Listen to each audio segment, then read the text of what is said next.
Bro, imagine if every girl could hear your thoughts. Like when you look at some fine shit and think, damn, let me dive in those balloons. She instantly hears your monologue. That's what happened to our little trash this time. You would think this should backfire, but when you see two hot babes and think that one is hotter, what happens with the other one? Girls are competitive, and now that bros have no filters on his mind, they are going crazy to change his plans. Now the real problem is that those are not your low IQ, brain-dead girls. They're all extremely smart and are playing some 4D chess moves on our protagonist, who is always getting himself trapped in some peculiar interactions by accidents that those sly vixens are making for him. Like this brunette who hated him her whole life, but now that she can hear that he doesn't like her, she's all bubbly using her jiggly physics to make our boy fall in love again. This Aura's childhood friend, though, is a little more aggressive. The moment she knew that he found her hot was over, she began using all tricks in the book, and bro unfortunately couldn't hold back. Now, how is bro going to survive those unilateral relationships? That's why we're here. Let's get it. Someone shouts, "Kid, why are you just standing there? Go say hi to the Xiao family's daughter. She's right there at the door." The protagonist blinks, looking confused, and the person yells again, asking if he's deaf. Then, smack, he gets hit on the head, and the old man barks, "Get up, you brat. Go say hi to her." The protagonist is Linghu Qiang, CEO of the Linghu Corporation. And then the system speaks up.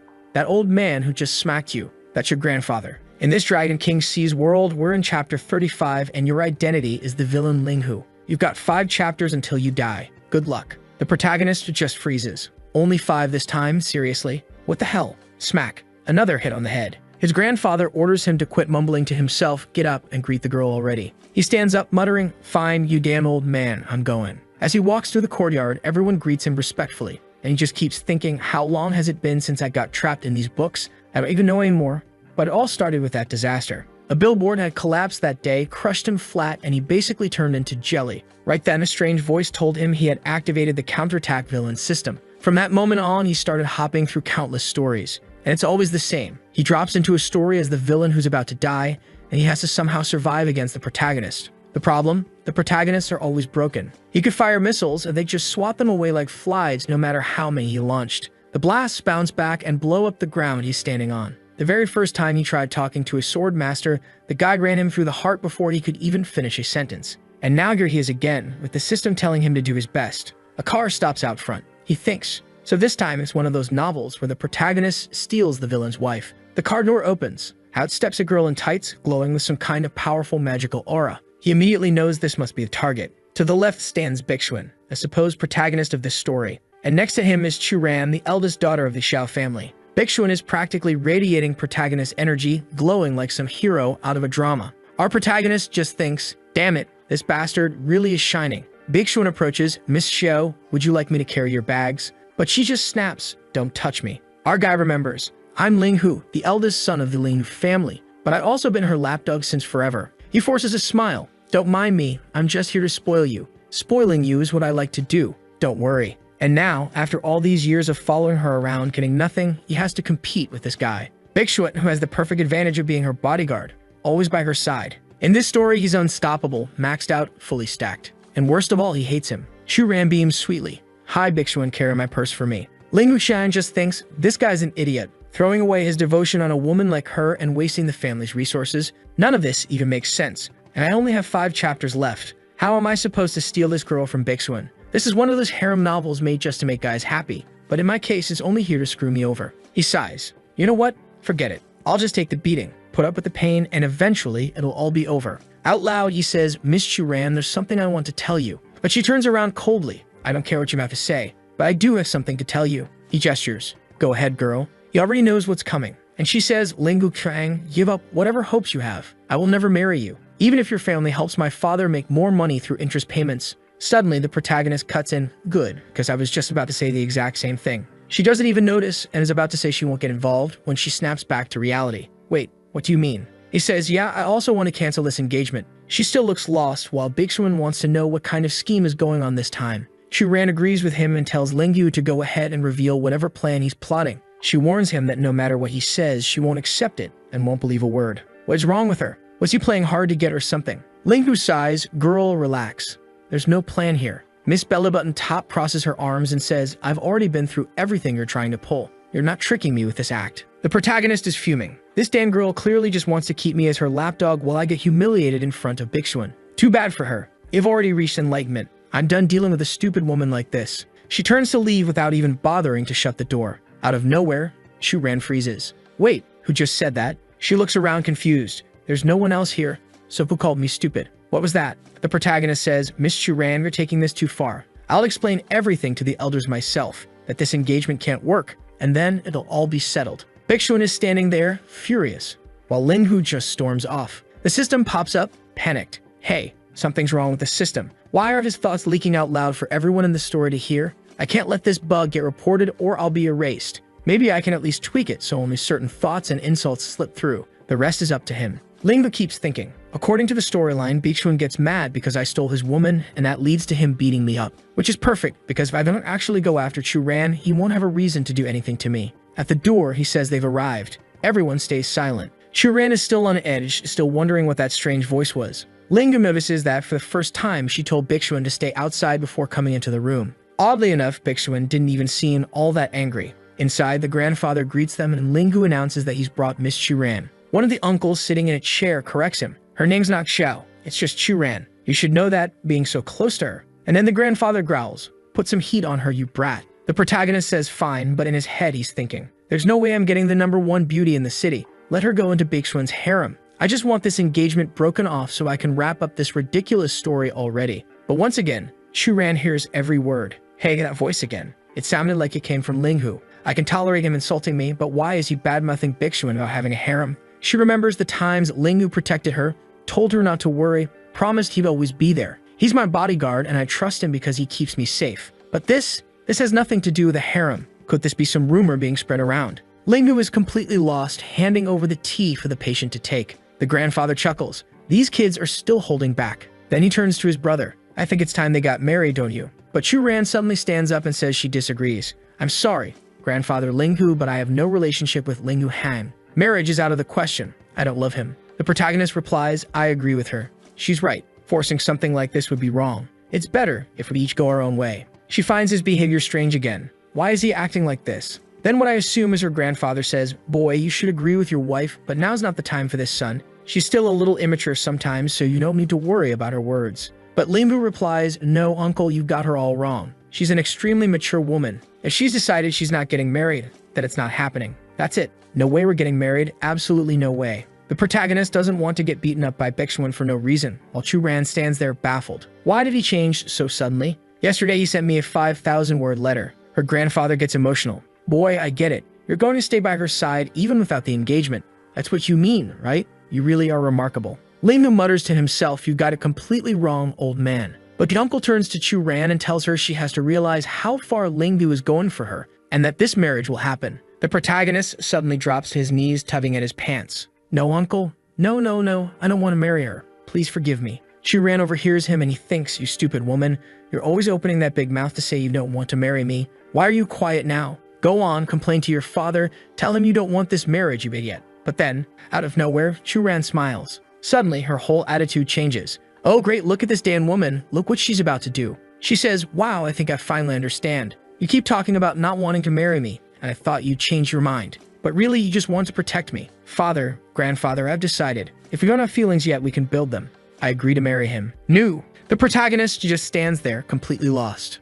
This girl's sick. She must have taken the wrong medicine. She needs to go to the hospital. She definitely didn't sleep right last night. Something's seriously wrong here. He still doesn't get it while she just smiles at him, teasing him, saying the parents only want the best for them. Doesn't he like me anymore? She asks, pushing him. He blurts out, of course I like you. But in his head, damn it, I want to crack her head open and see if her brain is smooth. And Chu-ran just keeps thinking she never imagined he had so many inner dramas. Seeing him being forced to agree with her was kind of fun. Look at her, she's practically drooling. This damn girl. And Linghu grabs her by the arm and says they need to have a talk outside. He asks permission from the elders, who just laugh. Haha, young love really is romantic. By the wall, he tells her, you cursed woman, you don't get it. This relationship isn't going to work. You can still refuse. But now that she knows he doesn't want it, she does want it. This marriage was arranged by the family. Why would I refuse? Linghu insists it's because she should marry someone she actually loves. He reminds her that she's always treated him poorly, so all he asks is that she have a little mercy and cancel this now. She puts on a cute act, saying, I might not like you right now,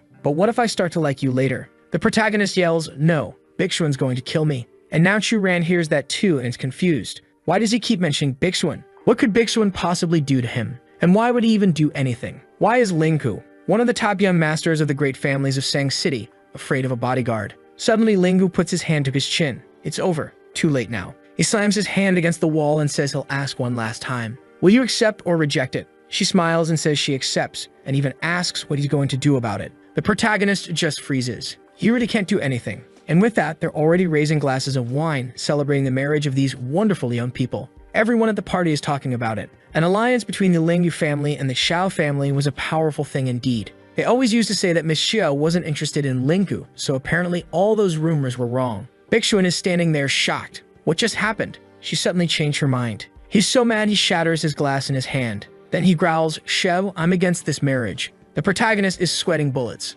Damn, Bixuan finally showed up. My fate's sealed. Meanwhile, the Xiao family's patriarch, Shu Ran's father, asks who Bixuan even is. Bixuan smiles. Take a good look and you'll know. The man squints trying to think while everyone at the banquet just stares, unsure who this guy is. Could you be some unknown rich hair? Then the old man remembers. Ah, that's right. You're my daughter's bodyguard, aren't you? And why do you think you can speak up against this marriage? Now the whole hall is buzzing. Things were getting interesting. A bodyguard opposing a wedding. Ling's silently fuming. Damn these side characters, they're going to rile him up even more. Right then, Shu Ran's father dismisses Bixuan on the spot. That's enough. You're no longer authorized to be here. But Bixuan stands his ground. That's enough for me too. I'm not letting you force her into something she doesn't want. Her marriage shouldn't be decided just by your opinion. Shu Ran, however, doesn't like that one bit. Bixuan, if my father's words don't matter, whose do? Yours? Her father shouts that he's done arguing with a bodyguard and orders him escorted out. Bixuan laughs. Two guys think they can stop me? Then bring it on. Call 10 more if you want. The father agrees. Fine.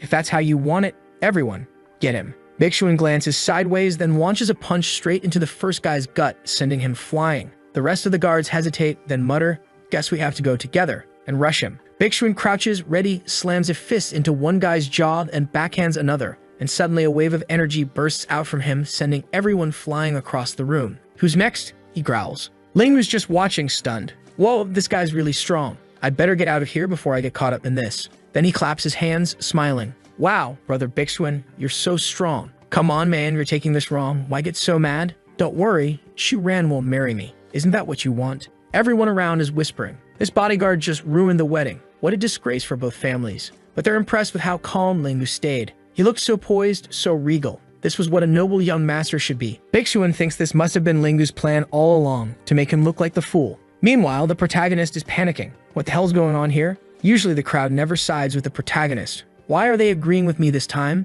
He's already imagining his own death. No, something's wrong. You should just grab Shu Ran and run off already. Go ahead. She's your girl. He looks at Bixuan. Bixuan, aren't you going to do something? Shu Ran giggles to herself. This Lingyu might look calm on the outside, but inside he's yelping like a puppy. Seeing him struggle this hard is really entertaining. And then it hits me. She's getting married wearing the same outfit. They didn't even bother to draw a proper wedding dress for her. Bixuan thumps his chest and declares that he doesn't care about anyone else. As long as Miss Shu Ran is safe, nothing else matters. From now on, no matter how many people stand in the way, no matter how much negativity surrounds us, I have nothing to fear. Shu Ran locks eyes with him. The protagonist cheers silently. That's it, Bixuan. Go get her. That was the perfect speech. Now all she has to do is act like a princess and let you sweep her away. But then Shu Ran suddenly throws up two bazookas and says that yeah, sometimes he really does get on her nerves. The protagonist just stands there, totally lost. Why is she looking angry right now? She's supposed to cry, get emotional, and let this guy carry her away. Shu Ran glances sideways, looking kind of fed up. Bixuan steps forward, grabs her arm, and asks if she wants to escape through a route he knows. She doesn't need to worry, he can clear the way for her. But she smacks his hand away and snaps, "Quit being so dramatic, you lunatic. What the hell?" Then she turns to Lingyu, like she's about to say something, but doesn't. Bixuan is trembling and then, wait. Shu Ran says she's figured it all out. She says it seems like this world she's in is a novel made for men, and she's one of the heroines who's supposed to end up with Bixuan. What? This girl just reached the 5th dimension. She's aware of her own existence. Holy hell, it's the first time I've ever seen a female lead understand the Matrix. And there she stands, tall and imposing, with those wide hips staring straight at Lingyu. Bixuan calls out to her, asking if she isn't afraid that this guy will hurt her in the future. The protagonist flinches. Why are you two standing so close to me? He's trying to figure out if the bastard is about to punch him. Bixuan gets in his face and says, you idiot. As long as I'm here, you don't get to so much as think about laying a finger on her. But Shu Ran tells him to move aside. She wants to talk to Lingyu. He ignores her completely and steps in front of her again, telling Lingyu to stop forcing himself to think he can have her. In the future, I'll deal with you, he says. At that point, Chu-ran snaps, "Stop being so presumptuous, Bixuan. I'm not going with you." But he turns around with this lovesick look and says, "Chu-ran, your heart is bitter. I know sometimes you say one thing but mean another. Even with this guy trying to hurt you, you're still kind and caring. Are you scared the Lingu family will try to get revenge on me?" Chu-ran is half in shock. Honestly, Bixuan's logic almost makes sense. He goes on, saying her silence speaks volumes, but she doesn't have to worry. He's not afraid of any retaliation. He swears he won't let such a gentle and kind girl fall into the Lingu family's trap. Then he spins toward the protagonist, anger in his eyes. "Damn it, Lingu. There's something wrong with this kid." The protagonist remembers that this is the exact part of the story where Bixuan glares at him like he wants to kill him, and that's when he dies. That wretched woman. She's putting on this whole act just so this guy will kill me. Chu-ran is just standing there, taking all of this in, thinking she's done nothing wrong. "Hey Lingu, do I look like I'm acting right now?" That's when her father steps forward and says enough is enough. "Bixuan, you're just a toad wanting to eat swan meat." The Chinese really love that weird phrase. But it doesn't matter. Lingu is already part of my family. Lingu is just standing there thinking, father and daughter are both trying to kill me, shooting arrows straight at me, making all these damn plans to ruin my life. Bixuan snarls, "No way, you're not going to force Chu-ran to marry this useless playboy." "Chu-ran, relax, I won't let this guy harm you." Chu-ran can't even explain herself anymore, realizing that everything she says, this guy just completely misinterprets. This was turning into a real headache. Bixuan smiles and says, "Hemph, you're still such a shy girl. I'll come back for you." Lingu just stares at him. "Oh, you're leaving already, Bixuan." Inside, he's screaming, "Take your damn wife with you and stop messing with the story already." But Bixuan turns back and says, "That smug attitude of yours won't last much longer. Next time we meet, I'm going to expose the mutt you really are, humiliating others just to feel superior." But in the future, everyone there would end up kneeling before him. Lingu couldn't care less about that whole speech. All he's thinking is whether Bixuan is actually going to leave. He calls out, "Bixuan, are you going to wrap things up here? May I mean to find a way to take Chu-ran with you and get out of this place." Bixuan, confused, doesn't get why the kid is acting so strange and says he'll be back. "Don't worry, I'll return," he promises. Lingu, meanwhile, doesn't understand why Chu-ran isn't doing anything. If this guy would just take her away now, there'd be no reason for him to come back later and rip my throat out. It'd be way better if she just disappeared from here. Poor Chu-ran has her hand over her face while the two of them argue. She finally snaps and yells that they're both adults. When is this going to end? Then suddenly she grabs Lingu's arm and kisses him. What the hell? She declares that this is proof enough and says she'll marry him. She likes Lingu and Bixuan should leave. But the protagonist is delusional. He's wondering how he's supposed to save her now. I'll have to bankrupt the entire Lingu group. That's the best option. The protagonist is standing there not understanding a thing. Then the system congratulates him for completing the first mission. He's changed Chu-ran's mindset, and now she'll help him survive for 5 chapters. As a reward, he's given a 600 square meter villa. Holy hell.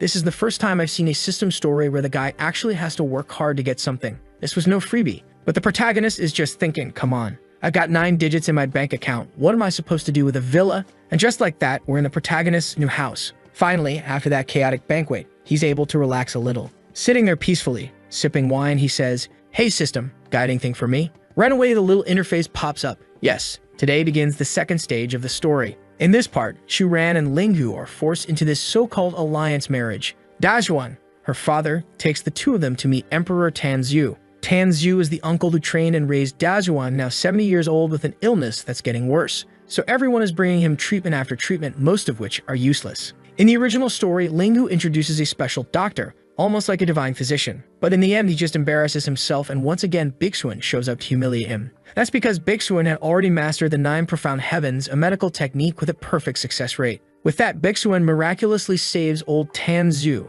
who naturally starts to favor him. That's when the Lingu family starts to lose power, since Tanzu decides to support Bixuan's family instead. Lingu is thinking, oh hell. According to the plot, that bastard Bixuan should already have the technique, and I have nothing to offer. Basically, I'm just going there to get beaten up. The system chimes in, hey, don't give up. You're the villain. You have to fight for it. Survive. Right then, the door opens. Someone says that today's the banquet and Lingu should get ready. It's a guy named Hu Chang, and the system immediately warns him. This guy has the title King of Provocations. Just having Hu Chang nearby raises your chance of dying here by 50%. Lingu thinks, damn it, where did this bastard even come from? I need to get rid of him. So he turns to Shang and says, Chang, I'm proud to have a bodyguard like you. You're way too talented for this. That's why I'm sending you to America to become a shareholder. You're going to make a fortune. Chang just looks confused. Huh? Master, how am I supposed to do that? I don't know anything about stocks. Are you crazy? The protagonist tells Chang not to worry. Believe in yourself, man.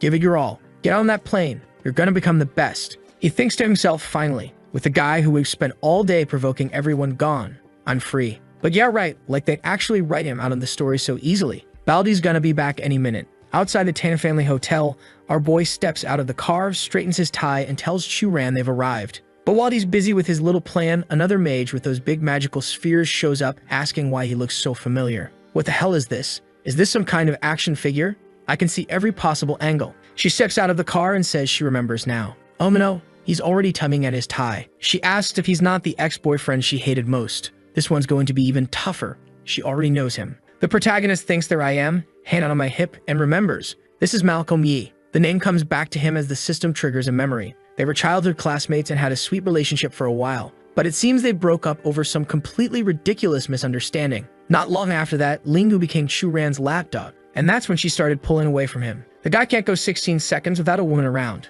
A real lovesick fool. Kiryu smiles, saying it's been a while since they talked, but there's no way he could have forgotten her. The protagonist, meanwhile, can feel the sheer weight of her magic and admits she's breathtaking. It's hard not to appreciate that she used to be his girlfriend. But at the same time, he thinks to himself that he's stubborn. And of course, Black Thought Bubble. We know she can hear him. She's startled, looking around, trying to figure out who just said that. By the time she looks forward, our protagonist is already heading for the car. He leans toward the blonde guy. How much is this car, huh? Let's talk business. Meanwhile, he's thinking, great, another woman showing up to cause me problems. Get lost. But that thought gets captured too, and she notices that now that he's farther away, the voice is a little quieter. Lingu casually asks the blonde guy, hey buddy, wanna go have a smoke with me? But the thought that gets captured is, damn it, what good is it that she's hot? In the end, she'll just end up in that guy's harem. I'm the biggest fool in this book. That bastard stole God's favor, and now he wants to steal my ex-girlfriend too. The villain's life really isn't easy. Fuyu hears all of it and steps closer. What nonsense are you talking about? Confused, he says he didn't say anything. She replies, you might not admit it, but you really are making a mess of things. After holding on to Chu-Ran for so long and finally winning her over, now you're trying to make her mad. The protagonist is completely lost, thinking, I'm literally begging for a divorce. What's the point of all this? I don't even like that weirdo Chu-Ran. A better match would be someone like her, my childhood friend. But of course, she hears that too. Damn it. And now we've got another smart girl on our hands. She's already realized that he doesn't know she can hear every single one of his monologues. But that's not even the most important thing. She wants to know what he means by saying she's better than Chu-Ran. So she asks, why do you look sad whenever you talk about Chu-Ran? Do you not want to marry her? Lingu sighs. This marriage is a minefield. Kiryu presses him. Then why are you her lapdog? The protagonist launches into another inner rant, which she also hears, saying he never wanted to be her lapdog. He was forced into it. That lunatic Chu-Ran manipulated all of Baeksuan's hatred so that the bastard would want to kill him. Damn story with zero intelligence. He just wanted to kick them both. Kiryu is giggling while he just stands there like, seriously? Is she stupid? Literally? A random insult pops into his head. She steps closer and says, so that explains it. That misunderstanding all those years ago wasn't your fault. Great, now it's not a magic academy, but fireballs keep flying the protagonist nonstop. She sighs, saying it's a shame he still has to get married. And then he drops the legendary line, even a good horse likes to graze in familiar fields. Damn Chinese competing with Socrates now. He gently pushes her away, saying life would be way easier with someone like Kiryu. But now he has no choice. Right then, Chu-Ran steps out of the car,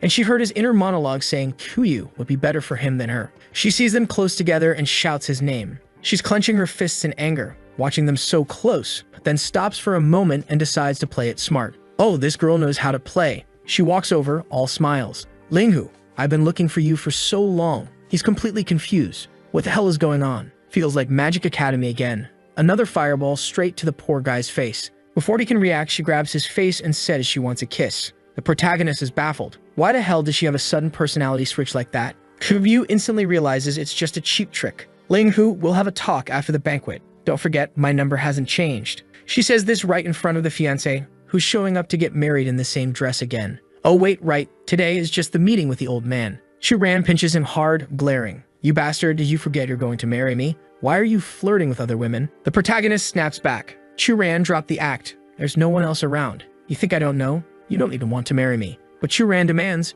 you think you're escaping now? The announcement's already been made, half the city knows. There's no way you can run from this. The protagonist growls, wouldn't it be better if you found someone you actually love? She fires back that it's none of his business who she loves. That choice is hers. The two of them are bickering while Baeksuan watches from afar. Chu-Ran is suffering so much. Though that smile on her face, it doesn't look like suffering at all. This damn Lingu is too slick with women. The poor girl can't resist his tricks, but saving Chu-Ran is my duty. I won't give up on her. Baeksuan is practically glowing with determination while inside the hall, Chu-ran is driving Ling-hu around. He keeps telling her to stop with the theatrics, but she just says there's no reason to. They're getting married now. He still insists they should talk about ending this engagement instead. Walking with his head down, he mutters, "Any second now, Baeksuan's gonna show up and wreck everything. I better stay away from this woman because he's definitely going to talk to her, and I don't want to be anywhere nearby when that happens." He excuses himself. "Someone's calling me over there. I'll go ahead." Apparently, Chu-ran didn't catch that thought, and she's left wondering if he really hates her that much.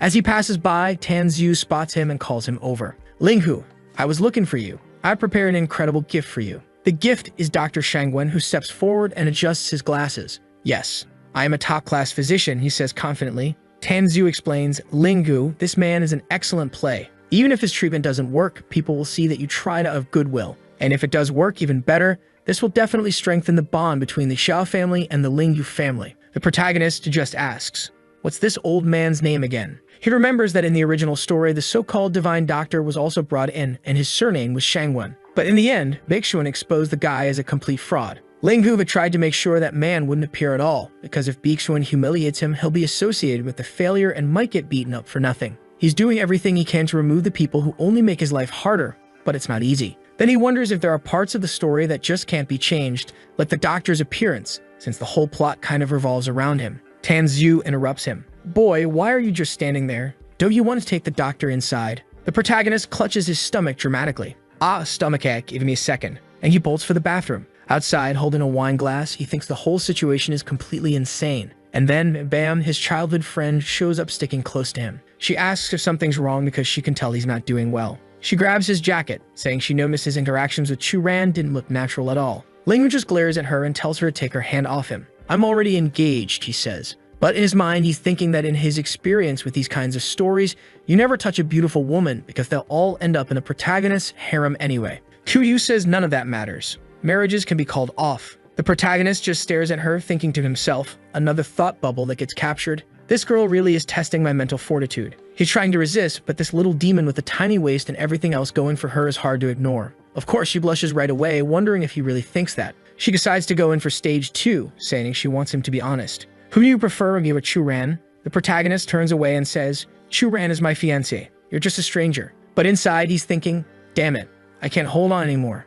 And she doesn't stop. She goes in for a sneak attack, biting him lightly, saying he has to be honest. They're friends, sure, but what kind of friends are they? The protagonist tells her to have a little self-respect. His heart is pounding so hard it's about to explode. He says it's getting hard to resist. He's a man, after all, and he's about to lose control. Kuryu just laughs at him, thinking he's a hypocrite. He's saying all this, but his thoughts make everything perfectly clear, and she finds it hilarious. The protagonist notices she's having fun with this, but just then, he sees Baeksuan coming. He suddenly shoves Kuryu back and says, "Enough. As long as this engagement is still happening, you're just a stranger to me." Even he gets mad at himself for pushing her. Damn it, how could I push away something that perfect? But he knows he can't go any further. If he does, he's finished. Seems like the villain's fate is to just look a lot and touch very little. But Kuryu hears all that and just laughs softly, while Ling-gu thinks, "I'm humiliating myself here and she's laughing at me?" He starts thinking this girl doesn't even see him as a human being in this story. He demands to know why she's laughing so much. She says it's nothing, that she just thought about something that made her happy. Fed up, Ling-gu says he's leaving. This story is already getting weird. I'm done with it. He opens the door. Today he wants to stay far away from all the women at this banquet and that creepy doctor too. When the doctor finally goes to meet the emperor, Ling-gu plans to fake another stomachache and vanish. But when he glances back, Kuryu is suddenly on the floor. "Yup, master, I fell," she says. He's confused. She hasn't moved an inch, so how could she have fallen? Obviously, she's up to something. And Baeksuan is standing nearby watching.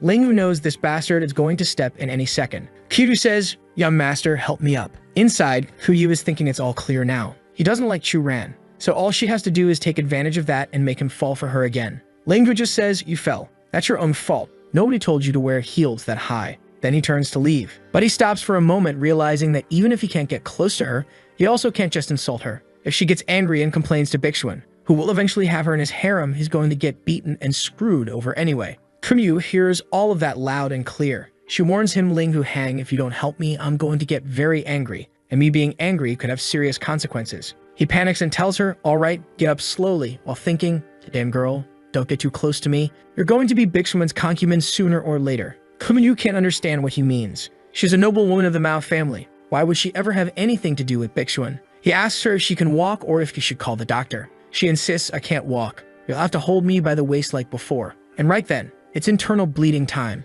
Bigshun shows up, smacks Linghu on the back, and orders him to let her go. He pulls Kuyu over to him and says Linghu is disgusting. "Don't worry," he tells her. "Just stay by my side." Kuyu is completely lost. Then Bigshun turns back to Linghu. "You two-faced bastard, you're engaged to Chu Ran and now you're flirting with innocent women." Linghu is dumbfounded. Flirting? With who? I haven't done a damn thing. But Bigshun keeps shouting, calling him shameless, loud enough for the entire banquet to notice.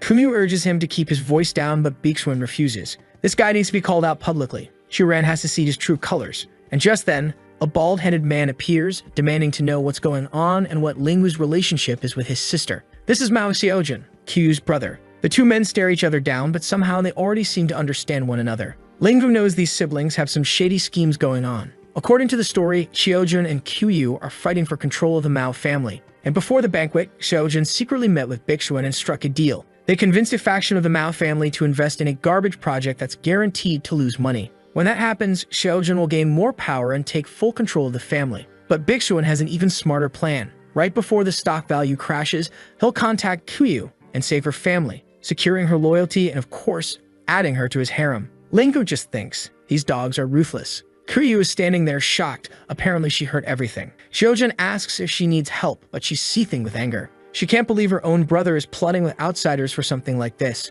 Worst of all, her father really did invest in that ridiculous Project Mars. She tells Xiaojun she's fine. She just needs some time alone, and leaves. As she walks away, she wonders how Linghu could possibly know all of this. He never cared about investments or studied business, so how could he have this information? Could it be that he's always cared about her? Maybe he was always thinking of her. And this is what true love really is. The girl is practically about to faint. Meanwhile, Bigshun grabs the protagonist and tells him not to even think about running. He has to show everyone what he did to the poor Mao girl. Suddenly, Kumyu speaks up, pity in her voice, and tells Bigshun it isn't necessary. He was helping me. He was a perfect gentleman. You should let the young master go. Suddenly, Kuyu clings to the protagonist's arm and says Bigshun is just spouting nonsense without knowing anything. He's just a bodyguard, so why is he acting like some wild beast? The protagonist sighs inside. Damn it, here we go again. Kuyu leans on him, whining, "Help me, my leg hurts." The protagonist mutters, "Girl, I'm at my wedding. Find someone else." But then she presses her hand to her stomach and threatens, "If you don't help me, I'll scream and tell everyone you tried to take advantage of me." Right then, he realizes this woman is poison, and with no choice, he walks out with her. Kuyu warns her brother as they pass, "When I reveal everything, you better be ready. We're going to settle this." Her brother just stands there stunned, not sure what she means. Meanwhile, in the reception hall, Linghu sets her down in a chair thinking, the second I step out that door, I'm done for. But Kuyu doesn't want to let him escape. She says her legs hurt badly after that fall, and she needs a massage. The protagonist insists it's not the right time. Inside, he's panicking. Any move I make here, Bigshun's going to hate me for it. This can't end well. She hears all of it and says it's nothing serious. She just wants some help to feel better. And obviously, if he doesn't do anything, she'll scream and make it sound like something's happening. He hesitates, begging her to wait, but she starts counting down. 3, 2, at 1, I'm screaming. With no way out, the protagonist is forced to begin the sequence of attacks. The strikes are precise, she starts writhing in pain, and suddenly, white blood flows. She must be an alien. Holy hell! Someone take the pencil out of the author's hand. This needs to stop. He asks if she wants him to go further. She just keeps reacting. What is happening here? The fight is way too intense. She's breathing heavily, exhausted, like the battle is wearing her out. Linghu blurts out, This is getting weird, isn't it? Meanwhile, out in the garden, Bigshun is confused. Brother Mao, what's going on? Your sister's being tricked by Linghu. Mao Xiaojun answers, Oh, so you're interested in my sister, are you? The solution's simple. Kubu admires strength. She likes capable men. Just impress her, and naturally she'll become yours. Bigshun frowns, but it seemed like she was getting along with Linghu. Xiaojun reassures him, Don't worry, they'd only had a few chats. He's married now, so at most they see each other once in a while. Nothing to worry about. Then he leaves and Bigshun is left there thinking, Damn Linghu, all these women around you. Soon, they'll all be mine. At that moment, someone calls from across the hall. It's Shuran's father asking a certain guest to present the doctor to the emperor. This is exactly the moment Bigshun has been waiting for, to flip the script. A few people peek in through the door, whispering that things look dire. The old man is even fainting. That night at the elder's house, he's not even waking up. Dazhuang tells Linghu that his uncle's condition is only getting worse. He really does need the divine doctor. Linghu asks, Shangwen, do you know what's going on? The doctor rubs his forehead and says he's almost certain. He just needs to check the pulse. Bigshun, watching this, is convinced. Today is the day Linghu goes down. The doctor helps old Tanzu sit up, saying he's finally regained consciousness. He explains that this illness is strange. Many doctors have examined him, but none have found the cause. Worse still, the medicine they've been using has grown less effective with time. If you have any solution, he pleads, please don't hesitate to help me. Hyojin turns to Baeksuan and says, Baeksuan, this man is the head of the Tang family. How confident are you that you can improve his condition? Baeksuan isn't stupid. He knows that bastard Hyojin is trying to use him to gain favor with the Tan family. But fine, he'll let himself be used this time. They both want the same thing anyway. So he says, I can check his pulse, but just by looking at his face, I'd say there's at most a 50% chance of curing him. Hyojin celebrates anyway, saying he was right to trust him. And he reminds Baeksuan not to forget to give him some credit if the treatment works, so they can share in the benefits. Baeksuan hates Hyojin putting a hand on his shoulder, but for now, he'll let it slide. After all, he's still just a bodyguard here. Hyojin pulls him forward.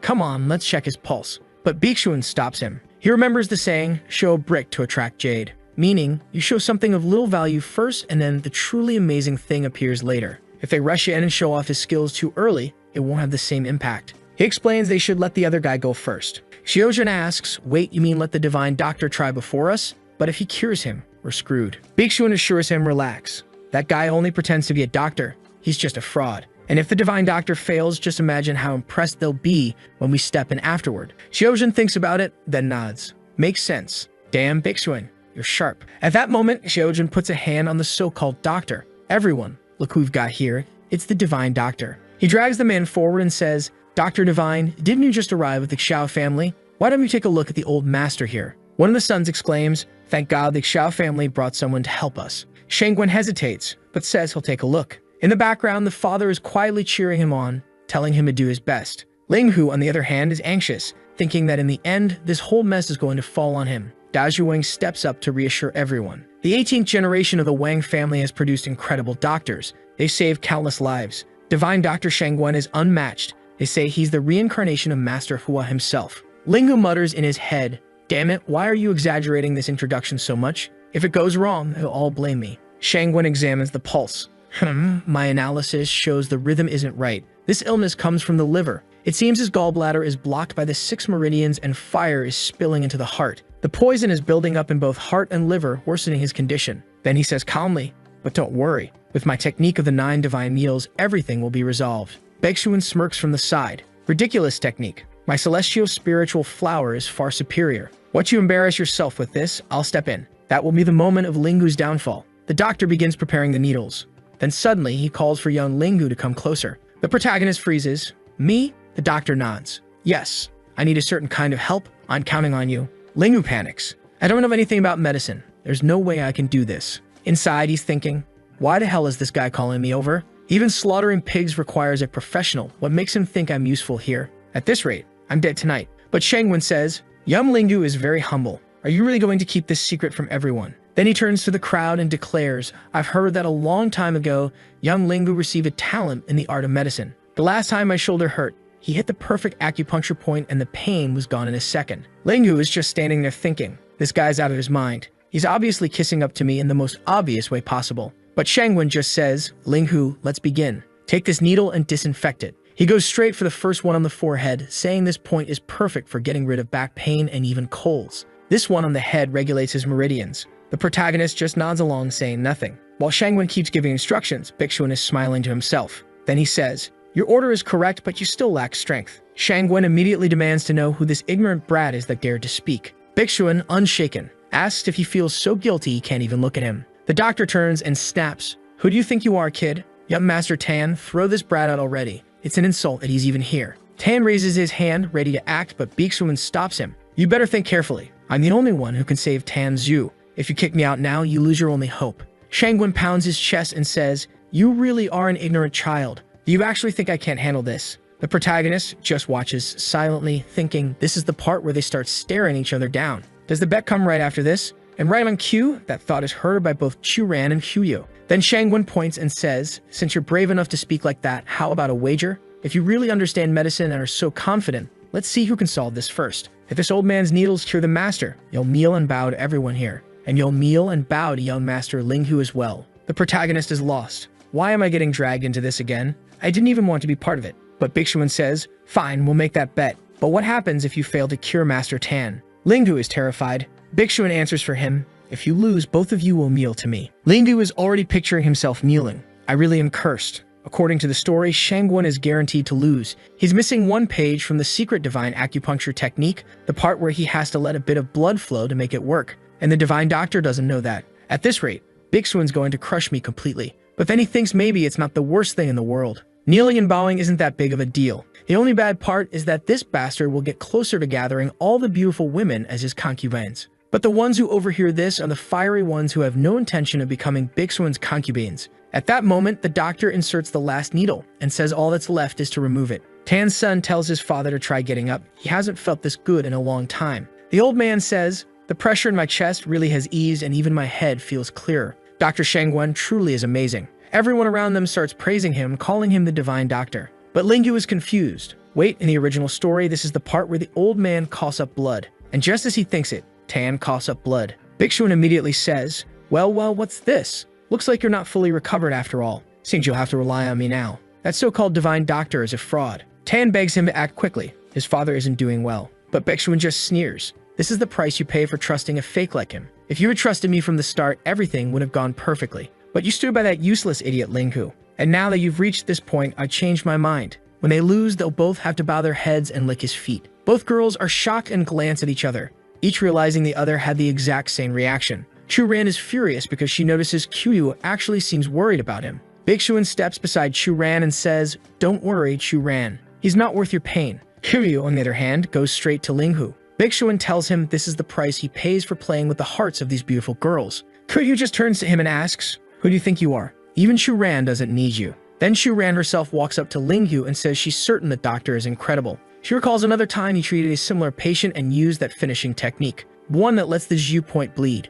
She's pretending like she just had a brilliant idea, but Qiu knows this girl is faking it. Still, she says she's heard the same thing. That really is Dr. Shangwon's classic technique. While they're talking, Shangwon himself mutters, "Huh, that's my technique? I've never even used that before." The old lady is coughing blood and the son is panicking, but Shangwon explains that it's just the impurities leaving the body. All we have to do now is let the last drop of blood out and everything will be fine. Bixuan is uneasy, because that really is the solution. And sure enough, Shangwon presses the final point at the back of the neck. Suddenly, the old man sits up like he's transcending, saying that he suddenly feels as strong as he did back in his university days. He grabs Shangwon and demands to know how he managed to give him so much energy. Bixuan is stunned. How could anyone know this exact technique? One that only I should have mastered. Shangwon turns to Bixuan and says, "Well, boy, have you learned your lesson? You need to kneel and apologize." He even pushes Ling forward, telling Bixuan to kneel in front of them right now. But Bixuan refuses. He snarls that Shangwon is just a second-rate doctor, and that his method was irrelevant.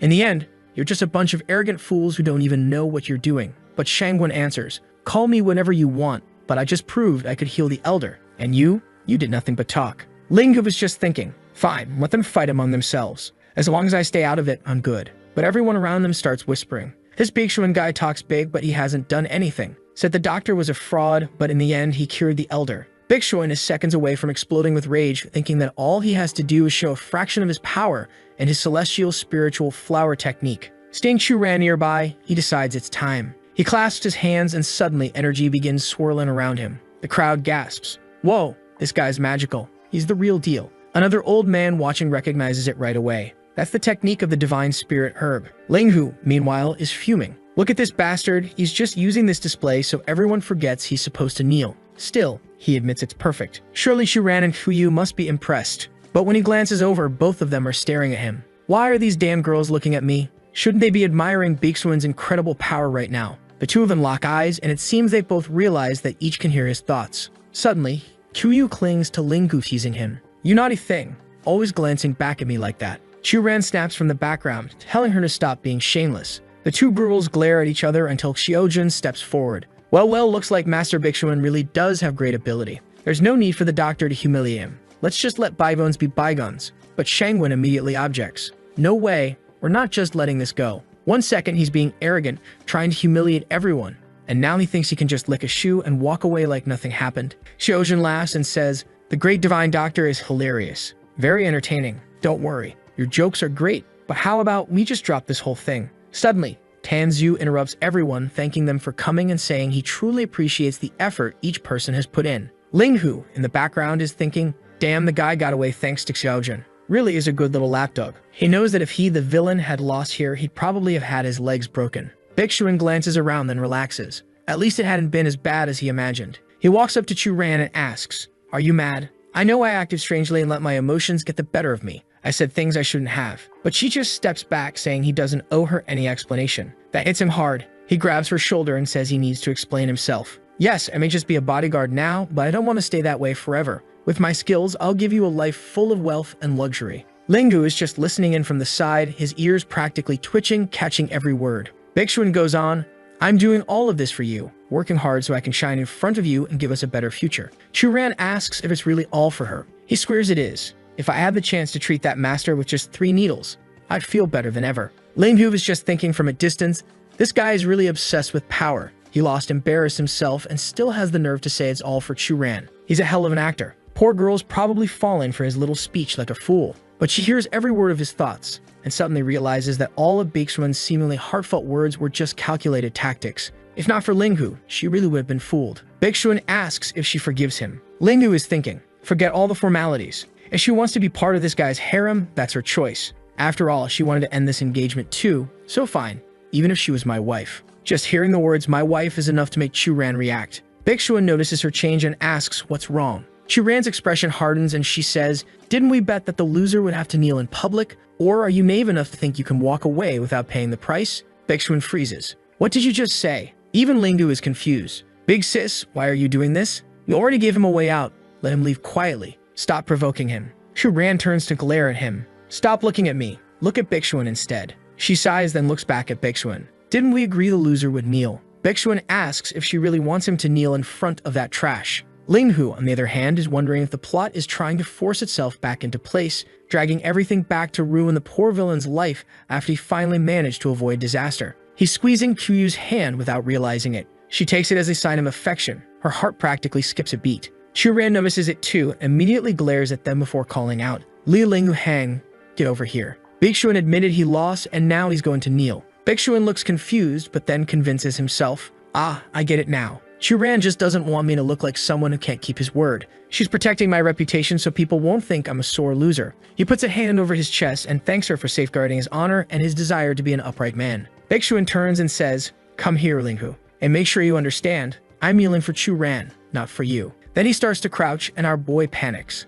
"Stop right there." Linghu shouts, pulling Kyuu in front of him as a shield. "No way. If the protagonist of this story humiliates himself because of me, how am I supposed to survive?" Kyuu tries to jab him in the stomach, but Linghu just clutches his belly. Owl's stomachache. Then he bolts for the bathroom. Right then the system appears out of nowhere, congratulating him for surviving another part of the story. Linghu just blinks. "Survived? What do you mean survived?" Both girls look back just as confused. Suddenly the entire space warps and Linghu is sucked into a void. When he opens his eyes, he's lying on a bed. The system congratulates him again, telling him he now has 3 full days to rest and prepare for the next missions. Linghu gulps some water, sits back, and asks how many points he earned this time. The system flashes the number, 2,333 points. Linghu is furious. "Seriously? After all that humiliation, that's all I get." The system calmly tells him to relax. They have a fair and precise way of calculating points. Linghu says he gets it, but wants to know how many of these stories I'll have to complete before he can finally return to his real world. The system explains, "Well, your death in the other world was caused by that falling billboard, so you'll need to buy a resurrection."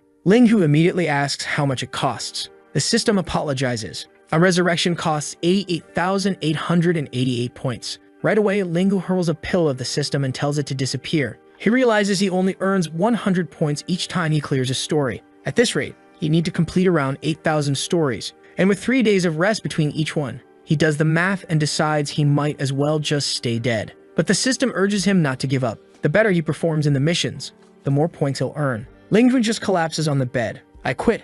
I don't even want to resurrect anymore." The scene shifts to the Hao family hall 3 days later. With a flash of light, Linghu wakes up, now with long hair, groaning, "Damn, why does this teleportation hurt so much?" Someone points at him and sneers. "Look at this trash." Heartbroken over love and reduced to this pathetic state because of the Su family. Looks like we're about to experience another world before going back to the last one. Someone shakes Linghu by the shoulders, telling him to stop acting like that. He's about to throw up. The system chimes in, announcing that the entire story has been synchronized. Today is the day Linghu Hang, the villain of this novel, marries the woman he loves. Linghu freezes, realizing this one is a historical drama setting. The woman's name is Su Ruining. Apparently, their families had arranged a marriage, but at the last minute, he's replaced by the protagonist, some guy named Ming Yi. An uncle insists they can't let all their efforts go to waste. Then Tin, Lingbu's cousin, says they can't just let that bastard Ning Ye steal her away. They should go get the bride back by force. The third uncle, Gang, tells everyone to calm down. And Lingbu's father, Feng, says Miss Ruming had been in love with Lingbu since they were children.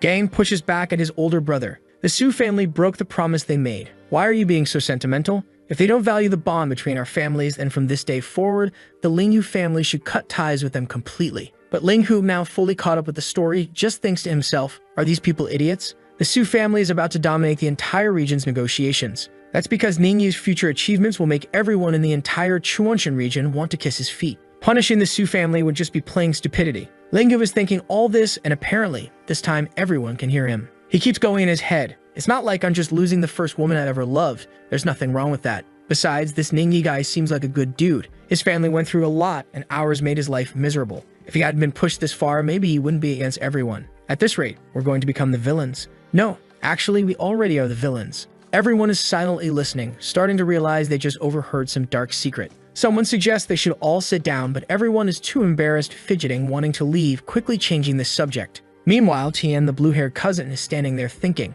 what the hell is going on? Feng, Linggu's father, asks, why don't we just let this whole issue go? What do you think? Our protagonist turns and says, Father, you agree too, right? Why stress over this nonsense? Let's be the mature ones here and just wish them a happy marriage. Qian asks, Brother Hang, are you being serious? There are no traitors around, so you don't have to smile so fake and pretend to be strong. Linggu just places a hand on his chest and replies, I am sincere, my friend. I don't need to pretend to be strong. I am strong. Anyway, it's late, so I'm going to take a bath and go to bed. In his head, though, he's thinking, better to just put an end to this whole thing. The more these guys keep thinking, the more mistakes they'll make. I should just get out of here. Once again, everyone hears it and is left looking confused. Shin wonders, wait, was I actually hearing Linggu's voice in some strange way? Then Uncle Gang stands and says, that's enough. Meeting's over. Everyone's dismissed. And that's when Lingbu realizes something. His cousin Tian is basically competing with Tofu for being the densest person alive. Feng, the father, on the other hand, is left wondering what just happened. Was my son possessed or something? Back in Linggu's room, he collapses onto the bed, relieved that he finally gets to rest a bit more. But something feels off. Why was the system so quiet today? It didn't say anything weird, just mentioned the plot was synchronized and disappeared. He tries calling out, Moshi Moshi little system, where are you? But there's no response. He's sure something isn't right. The next chapter opens in the gardens of the Linggu estate. A girl is tugging at Tian's arms, begging him to read some books and study with her. But Tian shakes his head and says it's pointless. The books in this place are stupid. I'm not a kid anymore. I don't need to sit around reading. I'm the second young master of the Lingyu family. I was born to be superior. Why waste my time with this? Yu insists, you need to learn the wisdom of the sages. It's the only way to stop people from laughing at you. Chen just waves her off. I'm not even going to argue. Give those books to someone who actually wants them. I'm not interested. Meanwhile, our boy is sleeping peacefully in his room when suddenly Tian bangs on the door. Linghu groans. You little bastard, have you no shame? Interrupting my good nap like that. But Tian barges in, saying the ancestors should dig him a grave. How can you be sleeping right now when the whole family is laughing at you? The protagonist just faceplants back onto the bed. And his cousin, who honestly acts more like a cousin sister, keeps talking, saying the comments are brutal. Some are calling you the Su family's disposable trash. Others are saying Ruming would rather marry some broke nobody than you just because you're worthless. And some even say you're disgusting and don't bathe for 10 days straight. The protagonist is thinking, damn, my cousin's tearing me apart right now. Well, he's pretty different, I guess. As the dignified son of the Linzu family and handsome too, his only real problem is that he was spoiled way too much. Shame he's going to spend his whole life drinking and partying only to die miserably when the Linzu family collapses. Poor kid will end up stripped naked, forced to shovel cow dung as punishment from the scholars, with the entire town watching and shouting that it's a pity, but that's what happens when you defy the wisdom of the sages. The boy has potential, but there's no saving him. After that intense monologue, Tian is just standing there frozen, not knowing how to respond. Lingdu waves him off. Alright man, I'm going back to sleep. Why don't you go drink and have some fun? But Tian suddenly shouts that there's no way he's going to have fun. He says he's not the type to play around. Lately, he's been focused on studying. Lingdu is stunned as Tian storms off in tears, swearing that from today onward, he's going to study so hard the books will rip in front of him, and he'll make every scholar respect him. Lingdu just lies there, confused. What the hell is wrong with this guy? But right now, he's more worried about the system. He needs his mission so he can get out of this place. Since there's nothing else to do, he decides to just follow the original story for now, better not to change too much of the future. Not long after, someone knocks on the door saying he's received an invitation from the Su family. Linggu asks where the invitation is. The servant explains that a young lady personally came from the Su family to deliver it, and she's inviting him to dinner at Zuixian restaurant. They ask what he wants to do. They can send her away if he'd prefer. Linggu is so confused, wonders who besides Huoning, the wife who abandoned him, would be looking for him. It seems like someone you should recognize, but the servant is vague. Finally, Linggu says fine, he'll go. At the gates of the Linggu family estate, someone's waiting for him. Just seeing her graceful figure, he can tell it isn't Huoning. So who is it? He approaches, straightening his clothes nervously, and says, I heard you invited me to dinner. What's this about? The girl glances back and calls him young master. Linggu freezes. Wait a second. What? Isn't this the same girl from the other story? Both of them are thinking the same thing. Why is it you? Linggu stammers, you, and she raises her brow. You what? She asks why he's so nervous if he hasn't said anything. Huh, something's off. Is this guy pretending not to know me? Linggu awkwardly says, oh, you're the one who brought the invitation for dinner at Zuixian. Right, she answers. Yes, but what was with that? Why are you here? You just muttered? This isn't the first time we've met, so why are you so shocked? Ah, here we go again. Women in these stories are all cunning and way too sharp. Kuryu is already planning to tease him since he clearly wants to play this game. Linggu scratches his neck and says, yeah, it just startled me, that's all. I was just expressing my feelings. For a second, I forgot we were close, practically like family.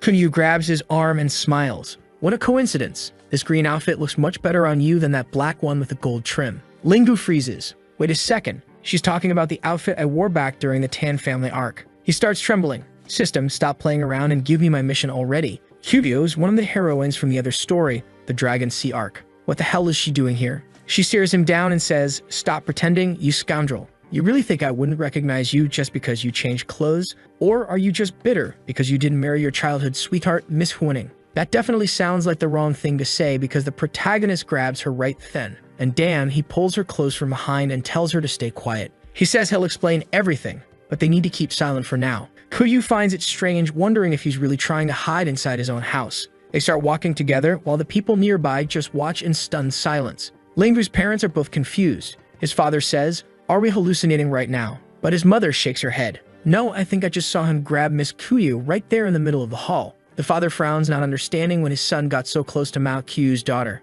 Wang Ji, the mother, says she only just found out herself. Now the father is angry. That brat, doing something like that in broad daylight for everyone to see. But the mother tells him to calm down, not to be so harsh. Miss Kuryu isn't a married woman. Besides, we don't even know what's going on. Better not to ruin anyone's reputation by acting rashly. Moments later, an aunt comes running and shouting that something huge has happened. They have to see this.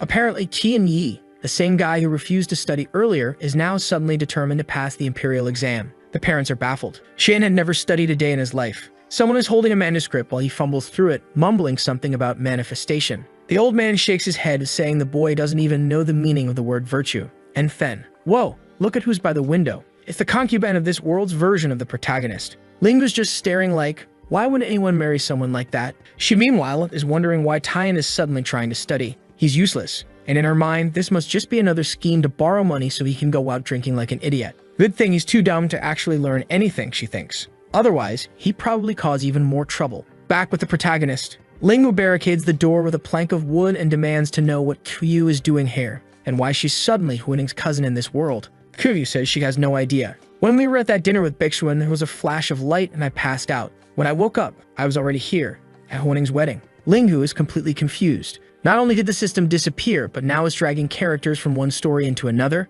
Kuryu then asks why he came to the gate to meet her. Didn't you already give up on Huoning? Linggu scoffs. You think I'm crazy? Why would I try to steal the protagonist's wife? I'm not that tired of living. Thank God for the writer, right? But Kuryu says, that's not how you acted in the last novel. You were secretly sabotaging Bixuan, making him look like a fool while still flirting with Churan, and even teasing me. This throws Linggu off. She just referred to herself like she knows she's a character in a novel. Wait, does she actually know she's a character? And sure enough, Kuryu smiles. Yes, she says, I know exactly what you're thinking right now. Linggu blinks. What do you mean? You know what I'm thinking. Then she delivers the blow. I know every single complaint you make. I can hear everything. Linggu starts remembering those weird moments when she elbow him and react in strange ways. But once again, he just thinks she must be talking nonsense. None of this makes sense. Except she hears that too and says she's not talking nonsense at all. Seeing this, he can't help thinking that, as expected of the female lead, her smile was amazing. Then she asks him if he really likes seeing her smile that much. He realizes, yeah, that's actually the only thing he likes. That's when it hits him. This girl was actually listening to everything he was thinking. At that moment, he's sure. This must be her system ability, being able to hear other people's voices. Meanwhile, his own system is trash, not developing properly and basically wide open. Kuyu just laughs, thinking that if he cares about this that much, then so be it. She puts her hands on his back and asks if he brought her into this room just to stand there silently. The protagonist tells her to quit it and grabs her hand. But she wants to know where the guy went, the one who called her hot back at the hotel. Oh boy, here we go again. The Queen of Spheres doesn't stop launching attacks. What is this, the mechanical bull special? She even asks if he only thinks those things when he looks at her, or if he personally wants to test it out. But he shuts her down, saying, "My name might have been Ling Who Hang in the last story, but I'm not the kid who had some high school romance with you." Kuyu just says that's even better. She doesn't care about the idiot who dumped her. What matters is that right now it's just the two of them here. So what should we call this situation? She asks. Are boys just like, call it what? While thinking this crazy girl is moving her thighs like that on purpose. At this rate, they'd have to limit where this story gets published. Then she shoves him onto the bed and says this is called A Lonely Man and a Widow. Dry wood meeting endless fire. She says it's also called a mountain and she's the rain that's about to pour all over it. Good grief, this girl does not stop. The protagonist warns her, girl, whoever plays with fire gets burned, you know, and it's the two of us who'll pay the price. But then she reveals her magic humanoid element spheres and suddenly the protagonist changes his mind. In this story, Mao Kuyo is just some random person. Since Ningyi is busy chasing after the other girl, maybe there's no problem if he has a little fun with Huyo. Okay, so apparently that wasn't even her full sphere attack yet. She says his head is full of weird thoughts. She thought he was just some innocent boy. She barely touches his stomach before he suddenly grabs her waist, flips her, and says, "Hey, you asked for it." The girl's already standing there sweating, asking if he's really sure if he wants to duel her. It's gonna be intense. The protagonist says he doesn't care. He's going to show her what it means to do whatever he wants in this life. She puts on a fierce expression and says, fine then. She wants to see just how real those words are. Talk about this guy, everyone. After 22 chapters, he finally wins his first brutal fight. Kuyu asks what time it is and he tells her she really isn't human. She totally wiped him out. She gets up and says yes, she's a powerful fighter. And now it's time for them to get out of there and go to Zujin restaurant, otherwise everyone will start looking for them. The protagonist looks down at himself and thinks, damn, I'm supposed to meet the male lead of this story, but my legs are weak, my back hurts, I'm covered in scratches and bite marks. I'm a total mess. But she hears that too and cruelly warns him, and if he doesn't get up now, he's going to get beaten again tonight. What a rough life. At Zujin restaurant, the host welcomes everyone, and at the back of the room, there are two girls waiting. The blonde takes one look at our boy. She's tall and blushes a little, saying Ling Yu Hang's name. The protagonist, completely confused, thinks, what's with this girl looking at me like that? She's married. No way. If her husband suspects anything like we're having an affair, I'll never clear my name in this world. Of course, Kuyu hears all of this and the girl already has a tear in her eye. On the right sit the protagonist's parents and on the left is old Master Su. The parents of Huaning, the blonde, are there too, and even Huaning herself wearing a black top to cover up a bit since she's built strong. The protagonist apologizes for being late, wondering why everyone's parents are here, including his and Huaning's. His father tells him to stop being silly, stand up straight, and sit down already. Then someone nearby says not to be too hard on young Linghu, who steps forward, the male lead himself, Ning Yi. The protagonist thinks, well, look who it is. The legend who's about to shake up this entire business world. Another thought he forgets everyone can hear.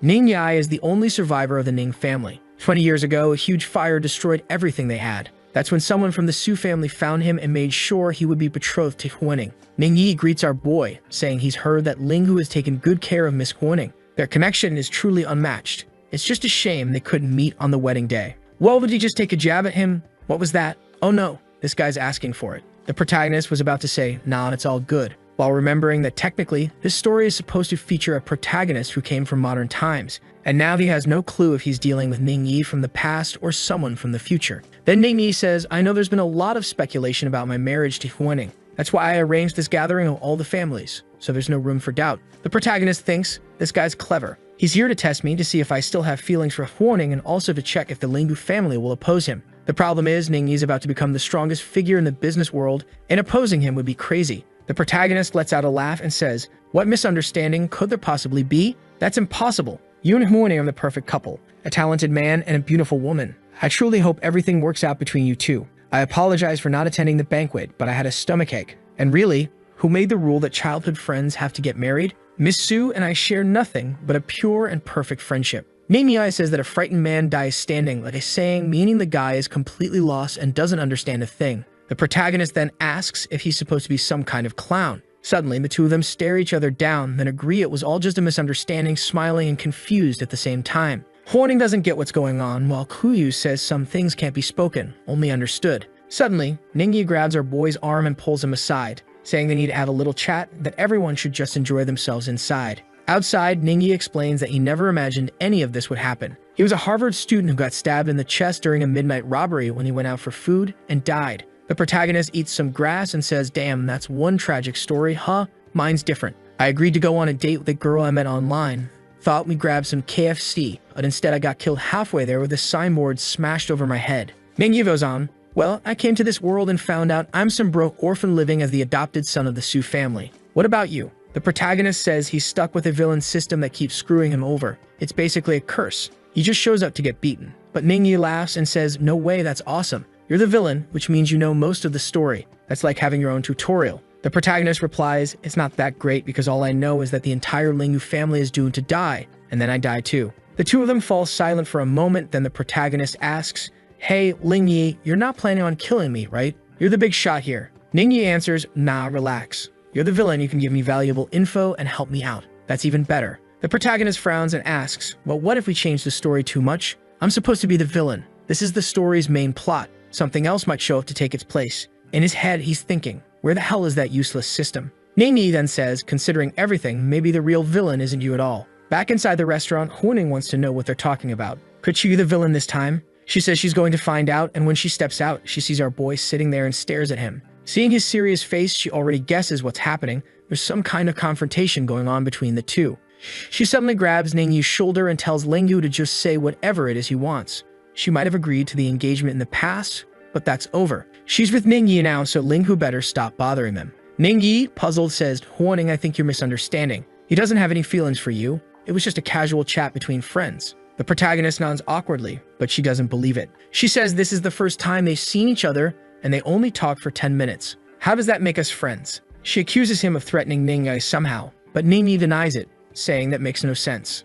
The protagonist raises 3 fingers and says he can swear right here and now he, Lingyu Hang, childhood friend of Hwoning, has no impure thoughts about her. If he's lying, may he live a terrible life and die an even worse death. But he's thinking to himself that he can make this oath with no problem. Once his mission is done, he's leaving this world anyway. Hwoning still doesn't look fully convinced and asks if he's really being sincere. He says yes, she can trust him. "I wish the absolute best for you two in this marriage. There's no way you could found a better man than Mingmi. Look at him. This incredible guy right here is going to take great care of you from now on." Ningyi, a bit embarrassed, just says, "Yeah, that's right." The two of them still look awkward, while Hwoning can't figure them out. Ningyi finally says it's best they head back in and eat. He signals to our boy before leaving, who thinks to himself that thank goodness things finally settled down. He'd secured an alliance with the powerful, so now he didn't have to worry about getting killed. The restaurant was calm when Uncle Tenderness walked in, and Old Man Su greeted Miss Hwoning, saying the elder had something to tell her. He immediately asked if they had fought outside. Then he started saying the other kids from the Su family weren't very well prepared.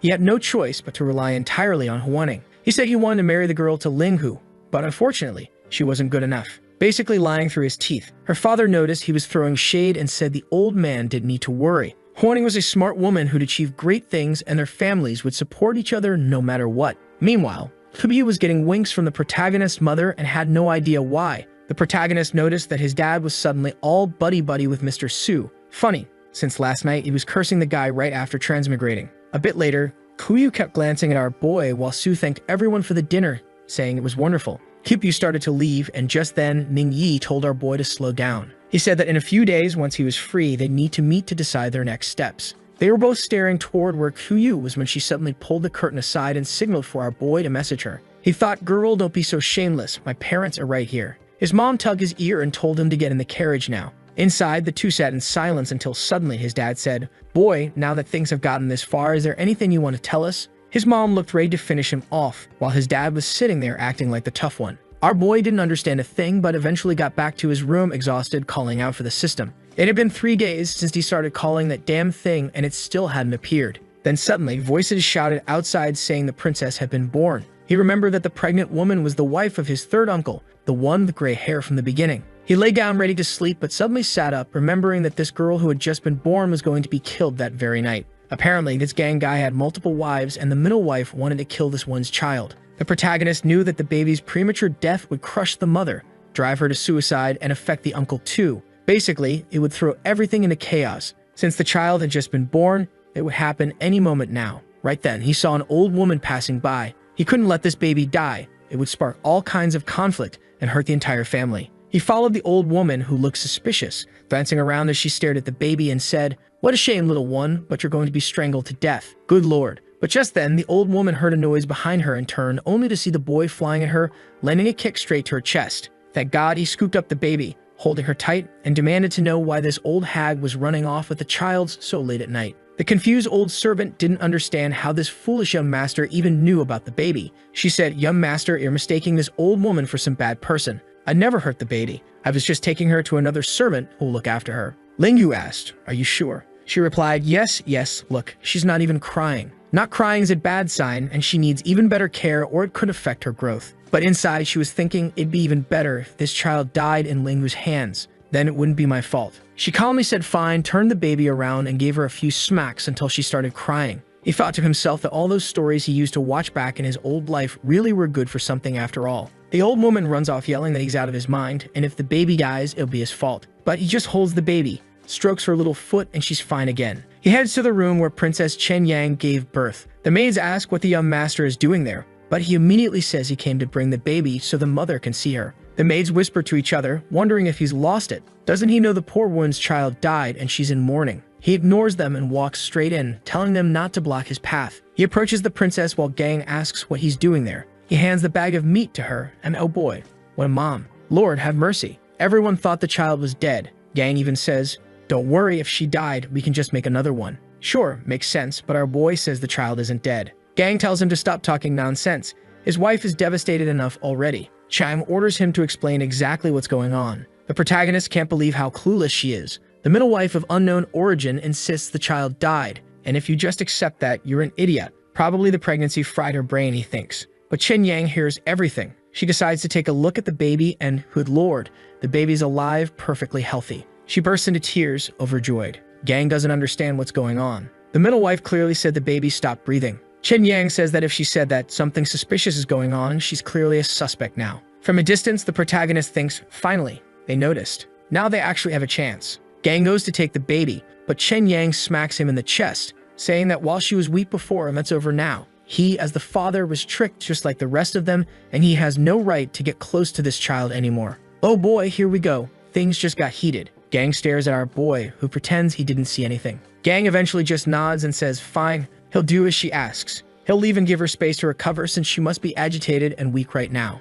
He leaves with a strange look on his face, clearly wondering why that woman wouldn't just let it go. In Gang's study, he writes a report saying Ling Hu Hang interfered with the plan and ruined it, and now Chen Yang even knows about him. He ties the letter to a pigeon, which flies away. The message is delivered to someone in another room, a person with many rings on their fingers, who says they'll have to find another solution. Meanwhile, the protagonist walks up to the mother and says, I'm heading out. But as he leaves, he glances back. Yep, that baby's got plenty to eat. Naughty kid. This guy's one of us, folks. Out on the street, he wonders who's around.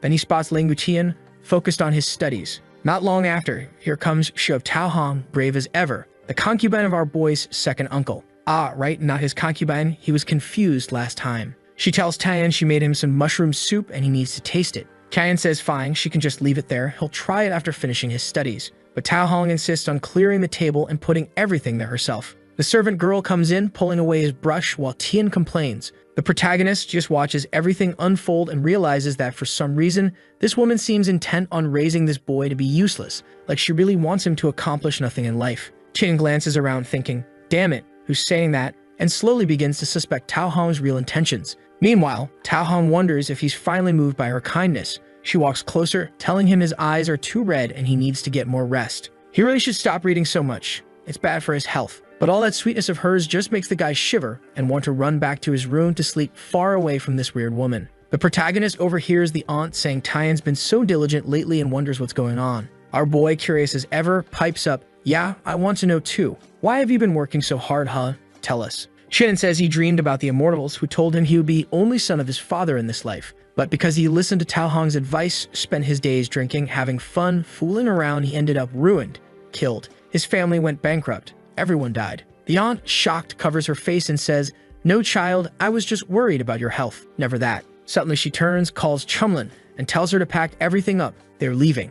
Shin walks over and asks our boy what he thought. The protagonist congratulates him, saying the kid has really grown up, but we still can't figure out how this brat knows he's there. A few days later, the little system finally shows up. Our boy immediately says, "About time, man, you took forever." In the meantime, Ming has already introduced the idea of modern clothing and started opening his first businesses. Something's off here. Our protagonist tries to figure out who the real villain is since he hasn't done anything yet. But then someone approaches from behind, calling him young Master Han. Oh boy, it's the strong one, the princess with the endless storage. He wants to know why Princess Qin Yang is dressed like that. She answers that if it weren't for him, she and her son would have been separated that night. She came to thank him personally. But he puts a hand on her shoulder and asks why she's acting so formal. They're family, not strangers. And then he thinks to himself, this Princess Qin Yang is probably one of the 3 most beautiful women in the country, maybe even #1. My third uncle is an idiot for ignoring someone like her just to keep that other woman around. He expected her to be shocked at his thoughts, but instead she's more interested in who this other woman is. The protagonist asks if the princess is okay because she's trembling. Qin Yang finally realizes why the middle wife wanted to take her baby away. That bastard gang was planning to separate mother and child to force her into all this drama. The protagonist thinks about telling her everything but hesitates. Man, my uncle is still working on that plan to cure her illness and kick her out of the family. If I say anything now, it'll break her heart. Of course, Qin Yang starts crying. She says young Han has been so kind to her and her child. She's not ungrateful. One day she'll repay him when she can. She turns to leave and he's left standing there wondering if he said something wrong. Why did she just walk out like that? Meanwhile, the comments are all saying this protagonist clearly wants to share a little milk time with the baby. But we're back at the Linghu mansion now and the fierce one arrives. She calls Shou Kui and asks if she remembers what she told her that night. Shou Kui says yes, she'll keep an eye on that bastard gang, find out who that lady is that's hanging around him, and report back. Qin Yang says she's heading to the palace, but something feels off. Maybe that lady is actually the one behind everything. Then the scene shifts to the Imperial Palace Hall, where someone puts a flower in the hair of a woman with black hair. Good lord, I think I know where this is going. The woman says the princess has beautiful eyes far prettier than any ornament on her head. The fierce one just smiles, saying that's only natural. So smug. Suddenly, someone arrives announcing that Princess Qin Yang is requesting an audience. Meanwhile, over at the Su family clothing shop, our boy is excited to see how Ming Yai is running things. When he arrives, there's a whole row of copy and paste workers waiting for him, and he immediately realizes just how huge this guy's impact on the world is going to be. The girls offer him a new cloak, but he politely declines, saying not today. Still, they insist, saying such a handsome young master just has to try on some of the clothes. But Linghu is more curious about where Ningyi found so many wild beauties. Then out of nowhere, a piece of cloth falls over his face. Confused, he asks, what is she doing here? Oh boy, it's Qiyu more dangerous than ever. What the hell? This girl suddenly just throws herself into one of the chairs, asking what he thinks of her outfit. Looking crooked, all he says is, "Sto, you want to do this again?" But she comes at him with a stomping attack, demanding to know why he hasn't contacted her in the past few days. She's brutal, completely crushing our boy. What cruelty. He's there suffering in pain, so he decides to fight back, grabs her arm, and headbutts her while asking if she's going to punish him. And they're doing all this right in the middle of Mingyi's shop. See? Told you. Suddenly, the door swings open. He quickly throws on all the clothes. Oh, that's when Ningyi shows up and says, "Hey, brother Linghu, you finally came." Then adds, "Come here, there's some chaos going on in the shop. Let's go check it out." The protagonist is confused, wondering why this guy is having fun when someone's trashing his store. In the middle of the hall, Huoning is there demanding to know why she should leave Mingyi to go with Murong Yi.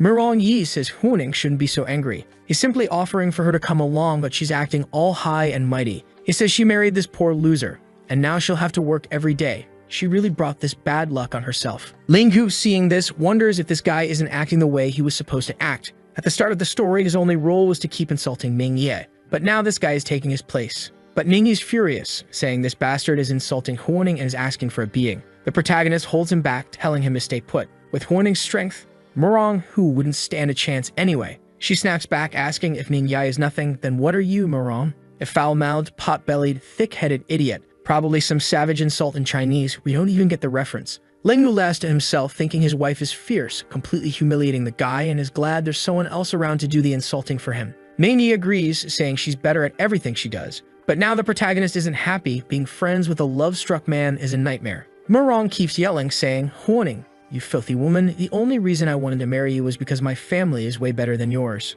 At that exact moment, Linghu realizes that's exactly what he was supposed to say. It's like the story is correcting itself. Because he took over Linghu's body, all of Linghu's lines and actions got transferred to Murong, who's now shouting and calling her filthy, telling her to stop acting so hard to get. Ningyi loses it, charges forward. The protagonist tries to hold him back, but even so, Ningyi grabs Muron's arm and snaps it instantly. The guards rush in, saying they need to protect the young master, but Muron blocks them, demanding to know who dared to lay a hand on him. Ningyi steps in front of Huoning, asking how Muron dares to insult his wife like that. Muron just leaves in the end. Thought he was going to do something, but nope, only warning them to be ready. People nearby start whispering that Master Linghu just shot himself in the foot. Once again, another scene playing out exactly like the original story. So the obvious happens. Since he's allied with Ningyi, the villain now is Muron. Or maybe, could it be someone else? Just thinking about who the real villain might be and how many possibilities there are feels strange. Right then, Huyu bumps into him and he asks what she's doing there. She asks, hey, don't you think Mingyai is kind of weird?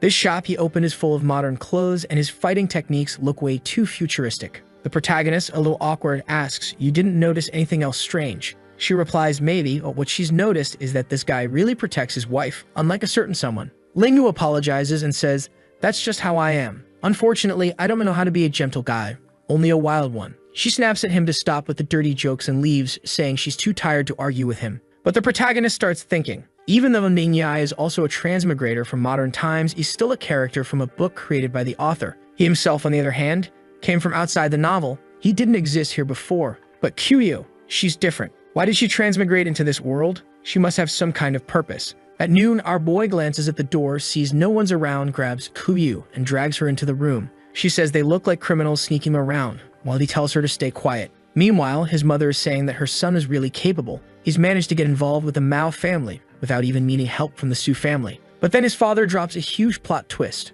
Apparently, the Mao family, Kuyu's family, is a military family connected to a general who supports the second prince. Right now, though, the one holding power over the throne is the first prince, and if he finds out about this, it could cause trouble. Even the protagonist is stunned at this point. His mother says, relax, fool. The prince is benevolent. He'll understand. But the protagonist just thinks that women can be way too naive sometimes. His mother insists that they have to take advantage of the fact that the third princess is now in good health. He replies that speaking of her, their third brother isn't exactly a good person. At that moment, Shokui arrives to deliver news to the wet nurse. She went to visit the House of Gang's mistress. Now the wet nurse is staggering, nearly collapsing, but she grabs Shokui's hand and tells her to speak. She'll deal with this. She explains that apparently the other woman gave birth to a daughter around the same time she did. Because Gang was present at the wet nurse's birth, but not the other woman's, the mistress is furious. Gang has promised that the marriage between him and Chen Yang won't last much longer. Soon, he'll leave Chen Yang and be with the other woman instead. The poor woman cries, realizing that if he's making plans like this, it's almost as if he already knows she's going to die. Now she understands that if the baby had died, she really would have been crushed and become an easy target. And worst of all of this was planned by her own husband. She also realizes that none of this happened because Linghu exposed all of Gang's plans. She swears she'll remember his kindness. But she's not the only one. Kugyu is also thinking about showing some kindness. Today, though, she's mad. She says if he won't say anything, she's leaving. She's angry because she thought she was being called out for a heated midday duel, but instead she's just disappointed. This girl's a real firecracker. The protagonist then says, I have something to ask you. Did you, by any chance, receive a special mission when you ended up in this novel? She instantly says, no. He finds that weird. Do you have any info about the plot? Do you have a system? What's going on? Q says, are you crazy? I just saw a flash of white light and ended up here. That's it. The protagonist is completely confused. It's way too different from what happened to him. He wants to know where Chu Ran is. She was one of the female leads, so in theory, she should have appeared in this story too. Kiryu immediately says she gets it now. He's stalling, but it looks like he just wanted to talk about another woman. He tells her to calm down, calls her crazy, and explains he just wants to talk about other characters to figure out what's going on. Kuyu says she's never met anyone in this world named Chu Ran, and suddenly stops. He asks what's wrong, and she explains that actually the crown princess has a biological sister named Xiao Chu Ran. Cut to another mansion, and there she is. The fierce one asks if the boy's name is Linghu Hang. The maid says yes, and she smiles, saying she never expected it, but she really will be able to meet him again. Scenes shift to the day of the celebration. Everyone is there congratulating the wet nurse for giving birth to such a healthy little boy. The protagonist's mother comes over. Congratulations, princess, may many good visitors come to see you. Then she steps closer and asks the obvious question. Where's the father of this kid? Kin Yang says she doesn't care about him. He can die or do whatever he wants. A little later, as everyone is talking about how the sun will be setting soon, Gang suddenly shows up all casual. Hey, everyone, I'm here. Let me sit next to my beloved wife and this daughter I obviously want in this world. Kin Yang asks, why were you late and unprepared to be here on time? Awkwardly, he says he was prepared. He even brought an incredible gift for his daughter. But she just glares at him and asks if he really thinks a piece of silver is more valuable than his presence at his daughter's side. Apparently, this moment is supposed to decide the child's future. Gang replies that a future made of gold would be too much for a woman to give, so silver is the best option. She throws it to the ground, saying it's ridiculous. He doesn't think his daughter is worth gold. Everyone gasps, staring. Whoa, she just threw it on the ground. Gang panics. Woman, what are you doing? You're drawing attention to us. He says he'll buy another one, but she says it's meaningless. If he didn't buy gold in the first place, nothing else matters. She accuses him of probably buying gold for that other wife of his. Gang starts sweating. She stands and asks if he really thinks she doesn't know. Then she threatens him, warning him to keep the other woman and her child hidden, because the royal family has ways of dealing with this. Gang stands up, furious, asking how she dares threaten her own husband. She used to be so meek, now she's going to get beaten. But from the doorway, they announce the arrival of the eldest princess. Gang freezes while the protagonist spits out his drink. Outside, soldiers are lined up, clearing the way. The fierce one walks in, and the protagonist already knows this is the troublemaker who shares the same name. When he opens his eyes, there she is, no more suspense.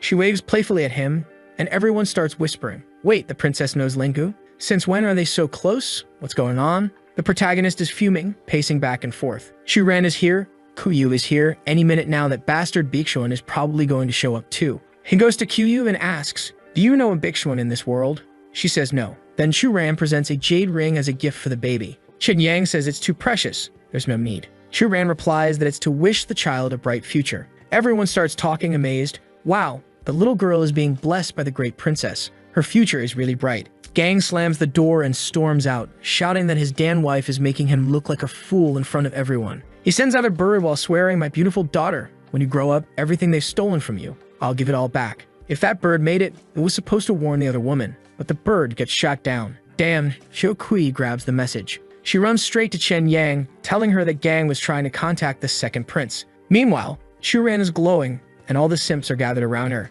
Everyone's saying, Princess, you never come out in public, but you're amazing. The protagonist stands nearby thinking this is unbelievable. Shuran was really here, actually this world's princess. Now it makes sense, that's why his system hasn't been showing up. It must know it's caused complete chaos and that this story is a total mess. Even though the Lingyu family won't be destroyed by the Su family anymore, their fate is still doomed. They'll end up destroyed anyway by their own incompetence. That's because they'll ally with the crown prince, who's going to get completely wiped out by the second prince, dragging the entire family down with him. The eldest princess is one of the crown prince's supporters, and now the protagonist doesn't even want to get close to her. Eldest princess equals crown prince equals everyone starving and his family collapsing. And then, oh, they changed the speech bubbles. Everyone hears his thoughts. The whole room is shocked. The protagonist just sits there thinking, what do? I don't want to die. How am I supposed to stop this? Maybe if lightning struck the second prince's head, that would be the best solution. But no, that'd be absurd. What about starting a rebellion? They just need to make sure the second prince dies first, then nobody would harm the Lingyu family. Wait, everyone must be hearing this. Yuna's parents are staring at him. They're asking, Lingyu boy, what the hell are you thinking? He just covers his face and mutters, if the second prince dies, everything's solved. Better than starting a rebellion. His parents exchange looks. Our son's gone crazy. Later that night, everyone waves goodbye to the princess as she leaves in her carriage, while our boy heads to his room thinking that tomorrow he'll figure out how to deal with all of this. But when he lifts the pillow, look who's waiting for him. It's the fierce one. He blurts out, you crazy woman, weren't you supposed to be in the carriage? She says, yes, but I just slipped out, climbed the wall, and here I am. Lingyu's getting suspicious now. He asks if she can hear his thoughts too. She asks if he means the ones in his head, and right then he realizes she can hear him. She confirms it. She knows everything about the rebellion he's planning and about killing the second prince. He crosses his arms and says he isn't a bad person. He just wants to survive. This story is brutal. She replies that he's an idiot, coming up with all these schemes but forgetting about her. Right now, she's the eldest princess. If the crown prince is going to be destroyed by the second, obviously she'll be dragged down too. So why not join forces? Lingyu thinks to himself, girl, I know that's a good idea, but your life is full of drama and it'll just bring disaster my way. But of course, she hears that, stands up, and says he can think whatever he wants. She offered casually, but you better not forget that she's the eldest princess. If she speaks to the emperor, she could force a marriage anytime she wants. Our boy is crushed under that truth, throws the bottle aside, and tells her to think twice about this. They should step back and look at this situation logically. First off, their relationship is just that of characters in a story. They don't even really know each other. So why is she talking about marriage? Besides, they don't have to get married. They could just be friends. But suddenly, something falls into his hand. Shuran was crying. He's completely confused. Why are you crying? Stop crying, I was just kidding. Actually, yeah, we really could help each other out, right? That would be amazing. And it's not like I don't want to marry you because of you. It's just that you're ranked higher than my uncles. It would be weird for me to marry someone above them. The whole family hierarchy would get messy. They keep trying to come up with excuse after excuse, but Churan just says it's fine. He can do whatever he wants.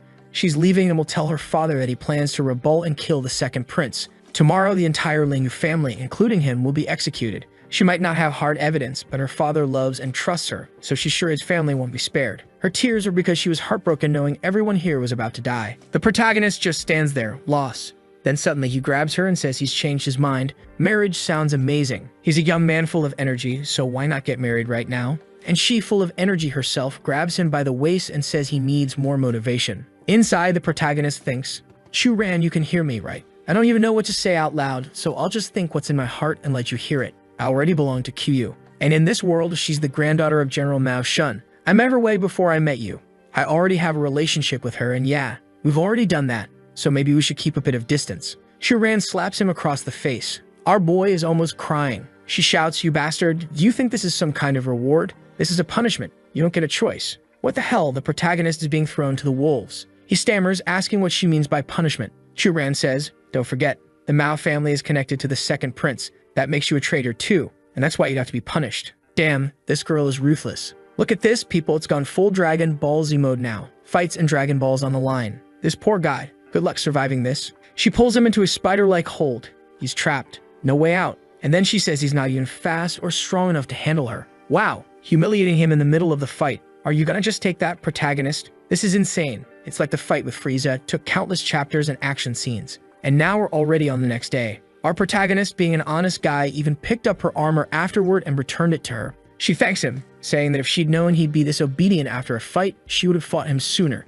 She leaves the room saying there's no need to escort her, he's already served his purpose. Our poor boy, all beaten up, just thanks her for the company. She starts walking away but turns back and tells him to get ready. What they didn't win before must be won now, and she'll be waiting patiently for him to marry her. And the worst part? When she jumped over the wall last night, the entire family happened to be standing on the bridge for some random reason and saw everything. His father already suspects something big is coming. Meanwhile, his mother is losing it. Why did the princess come out of my son's room? The father wonders, could it be those mysterious words everyone heard that caused this? The aunt agrees, and now everyone is looking at each other, asking if they heard it too. Did you hear it too? The mother relaxes a bit, saying, thank goodness. I thought I'd gone crazy. I was hearing his voice without him even opening his mouth. That's when the father says he noticed something strange. When their third brother, Gang, is nearby, he doesn't react to Lingu's thoughts. It's like he can't hear them at all. The father then pauses to think. Young Lingu really is a good kid. Every thought he has is about helping the Lingu family. They just have to remember what happened when that whole incident with Mingyi went down.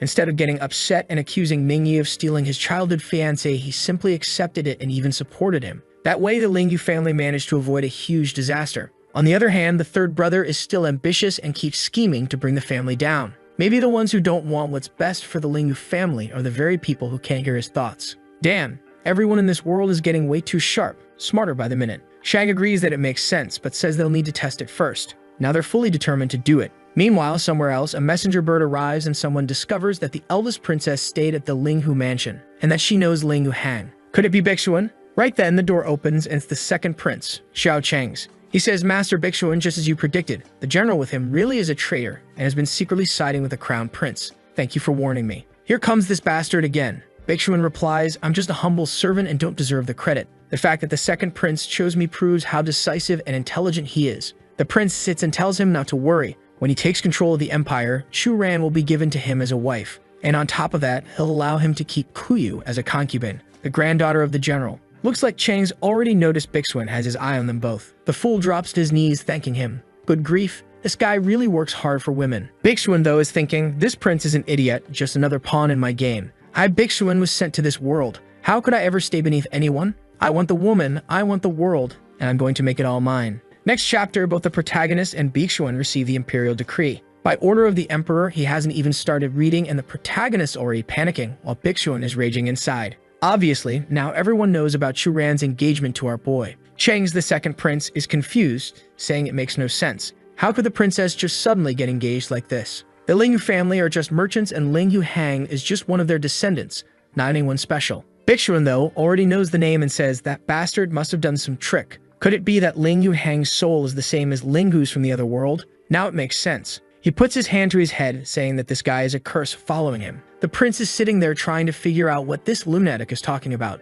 Then he says, Biksuan, relax. We have plenty of time before the wedding date, right? Tell me, what do you suggest? Biksuan explains, in a few days we'll host a flower viewing banquet. All the ministers will be there with their families. If we pull some strings and make Lingwu humiliated and disgraced, that marriage will definitely be called off. Biksuan sits down thanking his highness, and honestly, even though he transmigrated, he's letting himself get played by the second prince. Completely pathetic. He deserves every bit of humiliation coming his way. Meanwhile, Kumyu is speeding through the halls while people tell her not to enter without permission. Shuran goes out to meet her and asks what she's doing there. Kumyu storms in saying, Your Highness, you're acting way too much like a concubine this early in the game. Shuran instantly realizes that this girl must be here for Lingwu too. Kumyu says they'll just have to see who he really chooses. Meanwhile, back at the protagonist's house, a father is asking, Where's the princess? Why hasn't she arrived? Someone informs him that she and the girl from the Mao family met up and are both on their way to see Lingwu. And now the whole family is in shock. Cut to our boy, completely lost, with both girls in his ear asking him who he's going to choose.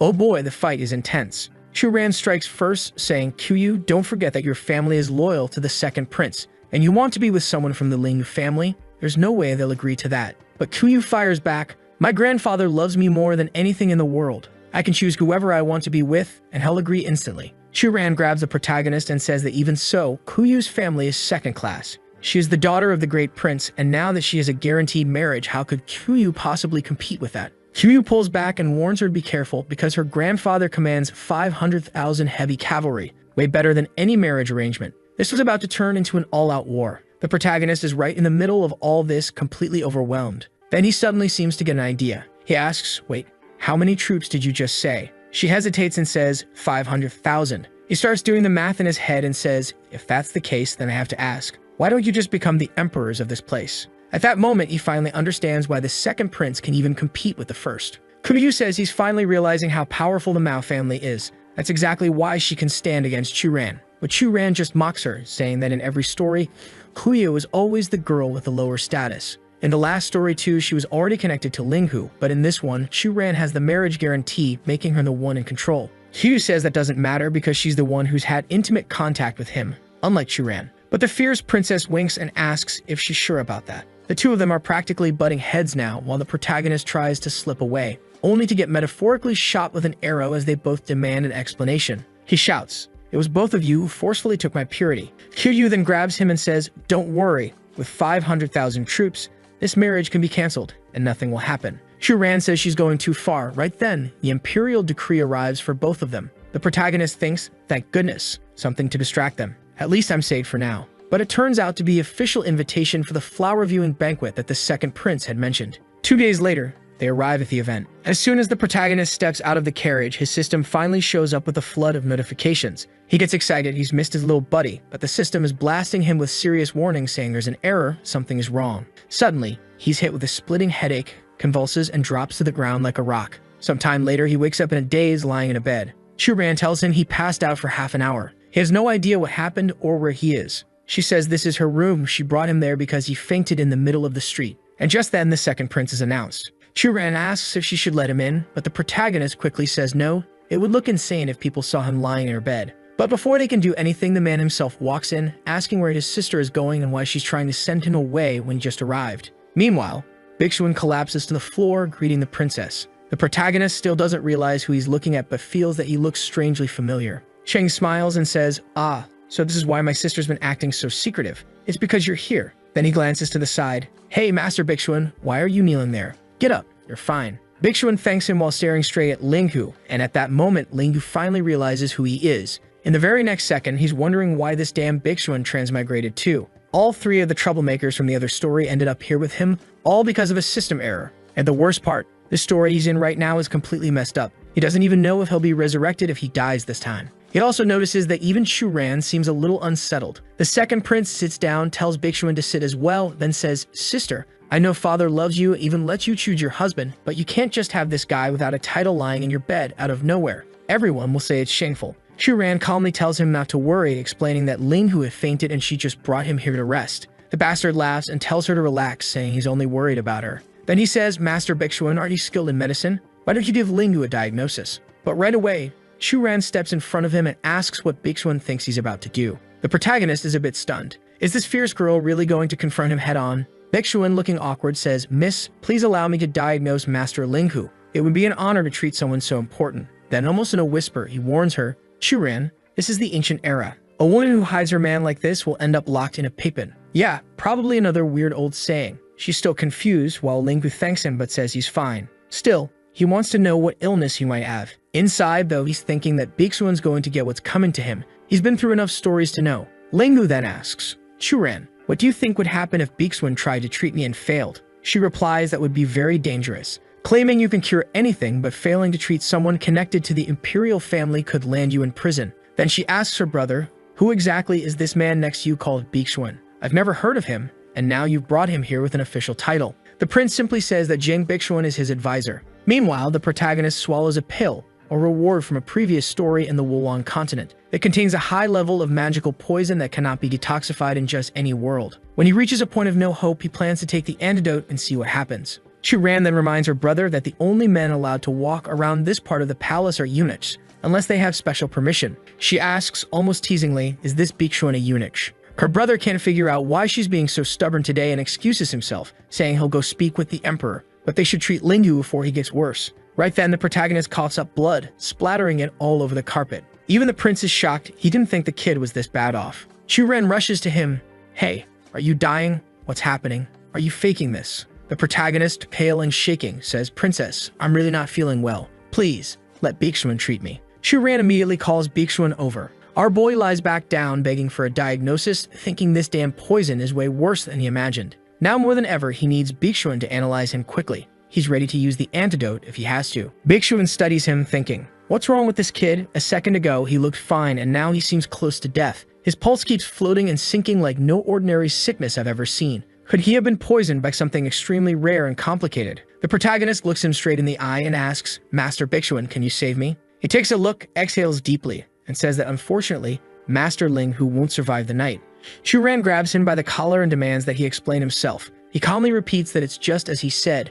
She could go to any doctor in the region, and they'd all say the same thing. She asks if he's not going to treat him, wondering what on earth happened to Linghu. But out of the corner of her eye, she notices a faint smirk. Now she's sure. This kid must have used some strange technique. Still, if he really does die in the end, she swears she'll dig up his coffin and whip the body. Shuran warns Bixuan that he's failed to do what he promised, but he explains that yes, he's a great doctor, but that doesn't mean he can save everyone in the world. The protagonist sits up and asks, "Bixuan, are you absolutely sure I'm going to die?" Bixuan replies, "Unfortunately, boy, I can't save you. Whatever you have is beyond comprehension. You will die tonight." Inside, Bixuan is practically celebrating, thinking, "I never imagined this idiot would die without me lifting a finger. Once he's dead, Yu and Shuran will both join my harem." The protagonist laughs and says he must be a fraud. He's sure that anyone Bixuan met before could be cured by him. Bixuan snaps back, "Stop deluding yourself, kid. Better start preparing your funeral." Linghu, however, is thinking, "Bixuan, you really thought everything would go your way in this story too? You might be skilled and well prepared,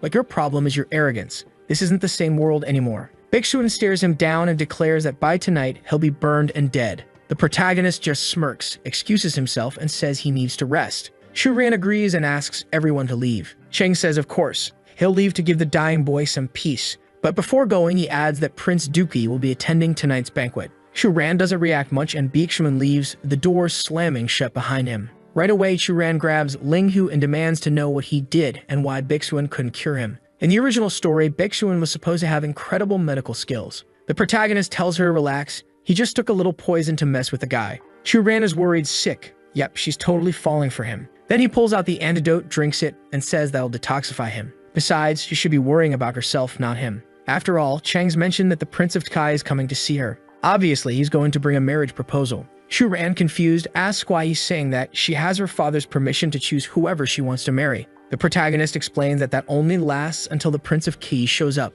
When someone that powerful from another country arrives, her father will decide for her. They'll marry her off to form an alliance between nations. She should have watched more classic dramas. This kind of plot twist always happens. Even the deepest love between parents eventually gets turned into a political bargaining chip. Shuran shouts, "You bastard. If you knew all this, why didn't you tell me?" He explains that the story keeps changing with all these extra people appearing. There's no way to know exactly what will happen next. She stands up furious, declaring she will never accept a political marriage. The The protagonist grabs her hand and says he's not asking her to accept it, she just needs to watch what she says. After all, the walls may have ears. He leans closer and whispers, "Be careful.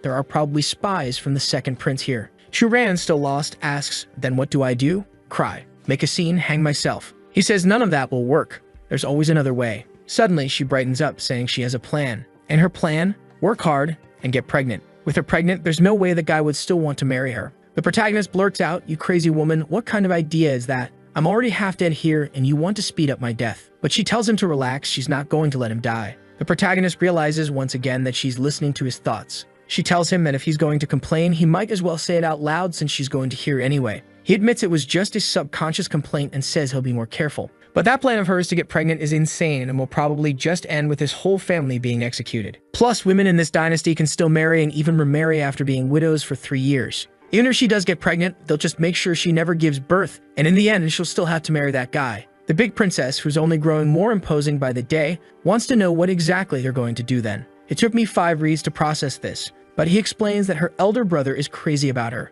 If he takes the throne, there's no way he'd let her be handed over to another country. And Biksuan may be serving the second prince for now, but there's no way he'll stay in that position. He wants to build his own harem. And then there's Ningyi, who is technically supposed to be the transmigrator of this novel, which means this whole thing is a complete mess. The protagonist is basically planning to stir things up, turn the whole game on its head, and take the throne for himself, or maybe for the both of them. Churan calls him by name and sweetly says he better not disappoint her. The protagonist remembers that Churan likes strong men, which might explain why she fell for Biksuan in the other story. Maybe she really is the same person and actually fell for him again. One thing he's sure of, as long as he's in this story, he won't let her down. But if he's eventually forced to leave, there won't be much he can do about it. He still doesn't fully get her plan, but all they can do is see how things play out. The poison is gone, and he says it's time to grab some drinks. If anyone asks, they'll just say she healed him. And their entire conversation has to stay secret, because he still needs to investigate things with QU. She gets mad, telling him to stop talking about that girl, but he explains that she commands 500,000 troops. He can't just ignore that. She makes him swear he's doing this for the troops and not for her personally. The protagonist is a little lost and she throws him down saying he can look at her.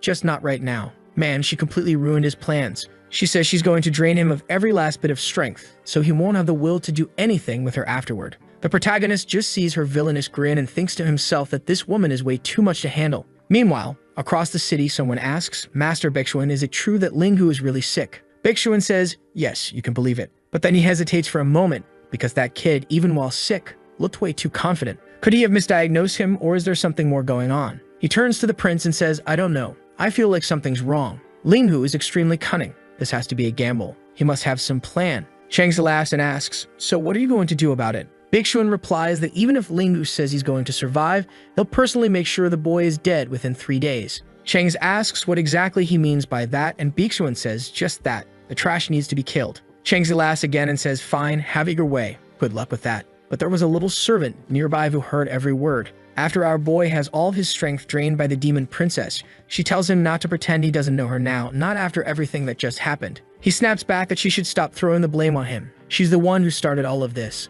She already knows by now that he's not the same Linghu from the other story who used to like her. But this fierce girl doesn't stop. She says that no matter the dimension, he's still going to belong to her. The protagonist replies, "Fine then. If you want to try to win me over, good luck, but I'm not going to be anyone's dog." She says he can talk tough all he wants, but she knows he finds her attractive. She's heard him think it countless times in the previous life. He tells her to stop listening to his thoughts, but she just taps him under the chin and tells him to think carefully. He better stop resisting so much. She knows exactly how interested he really is. The protagonist brushes her hand away and says that his strongest point isn't his mind or his words. That's why it's better for her to stay quiet. He's about to help take care of this whole Prince of Kei situation. Meanwhile, that servant who overheard everything is talking with the Emperor. The Emperor glances to the side and sees Chang's, who calls over his brother Huang and offers him a drink. Huang says it's good to see he arrived so early, and they take a sip together. Chang's then asks, "Brother, what do you think about Churan's boyfriend?" Huang frowns and says that his sister would never act like that. Where did he even hear such a rumor? Chang says he's fallen behind on the gossip everybody knows. Apparently the boy's name is Linghu something and their sister even let him sleep in her bed. Huang doesn't look pleased while he's hearing this. Chang adds, "Hey, don't give me that look." Maybe he's not her husband, just a lover. Who knows? She's not a child anymore. The Emperor then tells him to just say what he came here for. Chang finally reveals that their father is planning to give Churan's hand to the Prince of Kei, which would weaken them within the family. Huang isn't sure if he's being threatened or what Chang's is trying to say. But Chang just says he would never threaten him, he's just warning his dear brother. Who knows what unfortunate things might suddenly happen to him otherwise. Huang clenches his fists, gets up like he's about to storm out to see Chu Ran, but then suddenly sits back down. Chang smirks.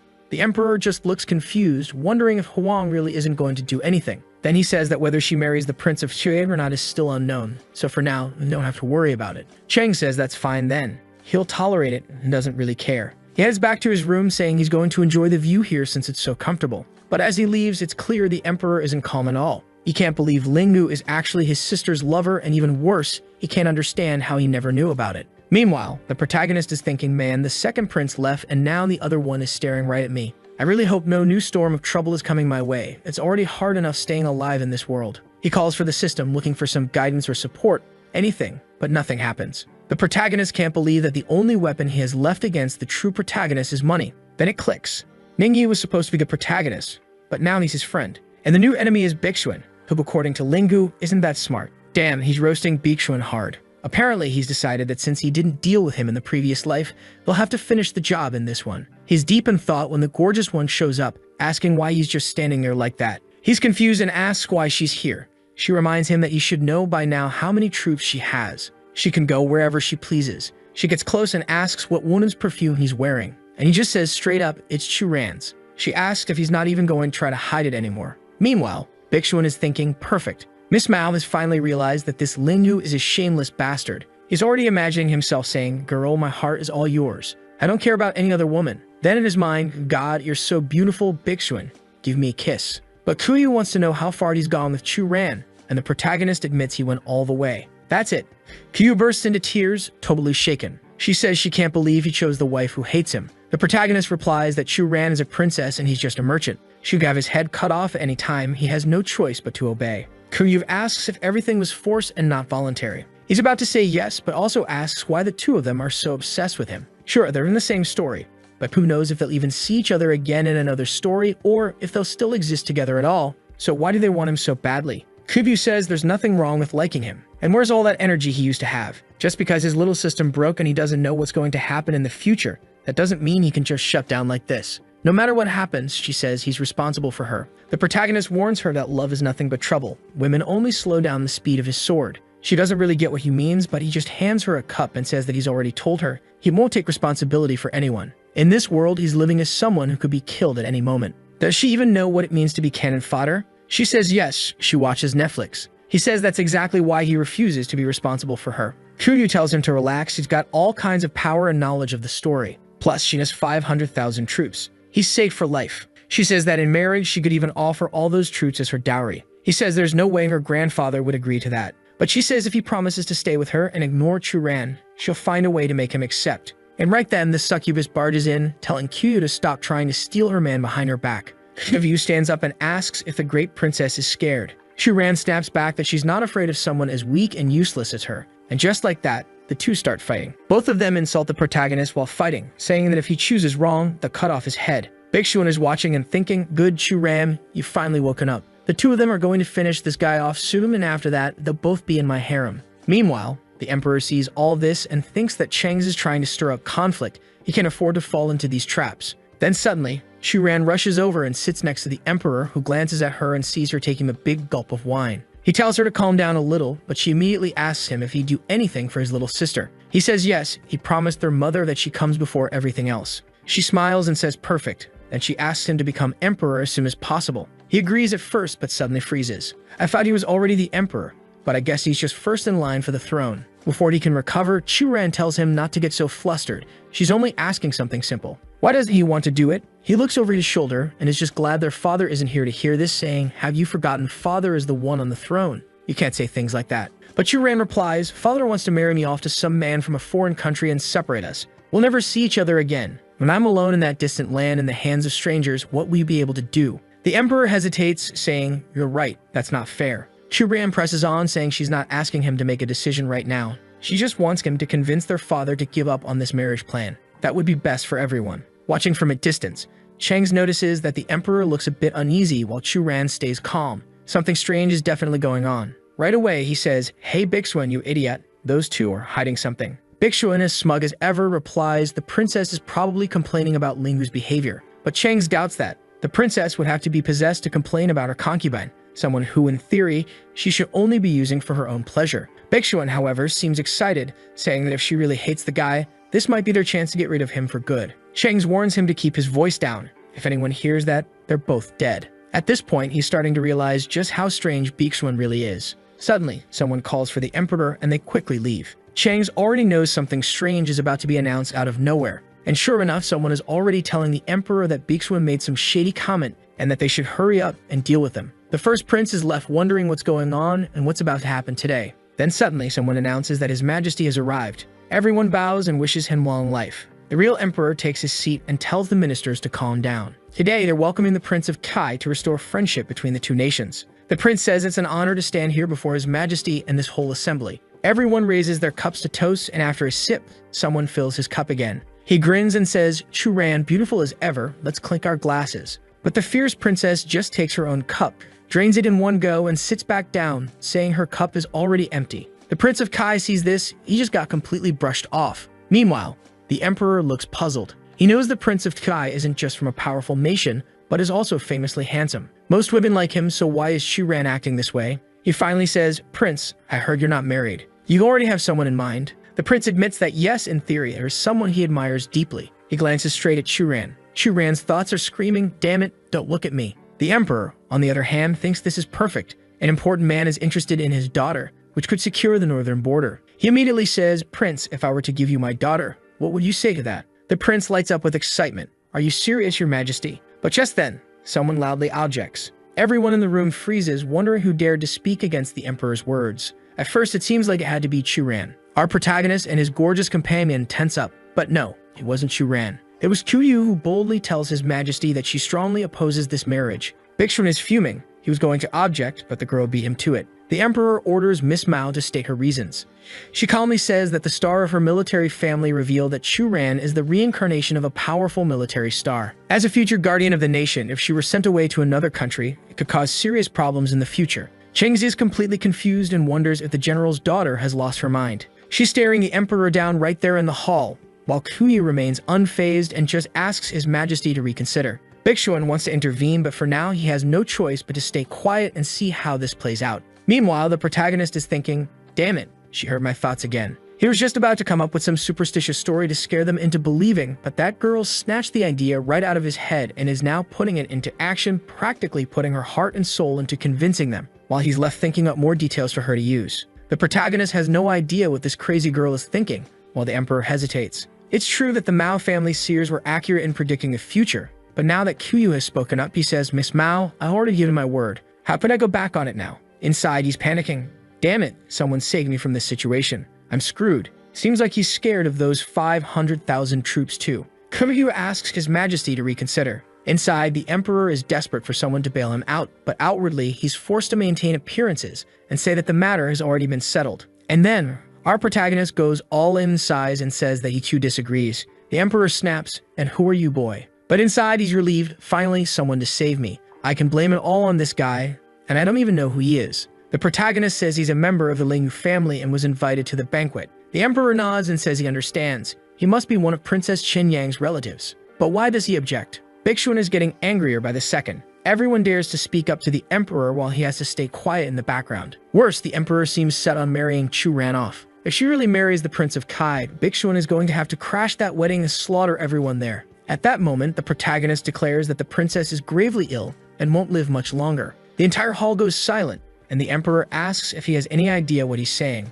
The Prince of Kai immediately asks, "Your Majesty, could it be that you simply don't want to give her to me and you're staging this whole thing as a trick?" The emperor tells him to calm down and orders Lingyu to explain. Our boy says that he knows a little medicine and that last month back at the mansion, he checked the princess's pulse. Unfortunately, if they don't believe him, they can summon the imperial doctors to confirm it. The first prince turns to Churan, asking if this is true. She's clearly just as surprised as everyone else. Bixuan, on the other hand, is smiling. He thinks he's finally getting his chance. He whispers something to Cheng's, who nods in agreement. Bixuan steps forward and announces that he, Chan Bixuan, advisor to the second prince and skilled in medicine, would like to check the princess's pulse. He approaches, apologizes respectfully, while Churan is still confused about what's happening today. She extends her arm, he touches her wrist, then suddenly pulls back and says it's a pity, but the princess won't survive more than 3 days. Chu Ran and the first prince exchange looks, and then the prince jumps to his feet, saying that his sister's skin is glowing and healthy. This guy is completely obsessed with his little sister, saying she's sick right now is basically lying to the emperor's face.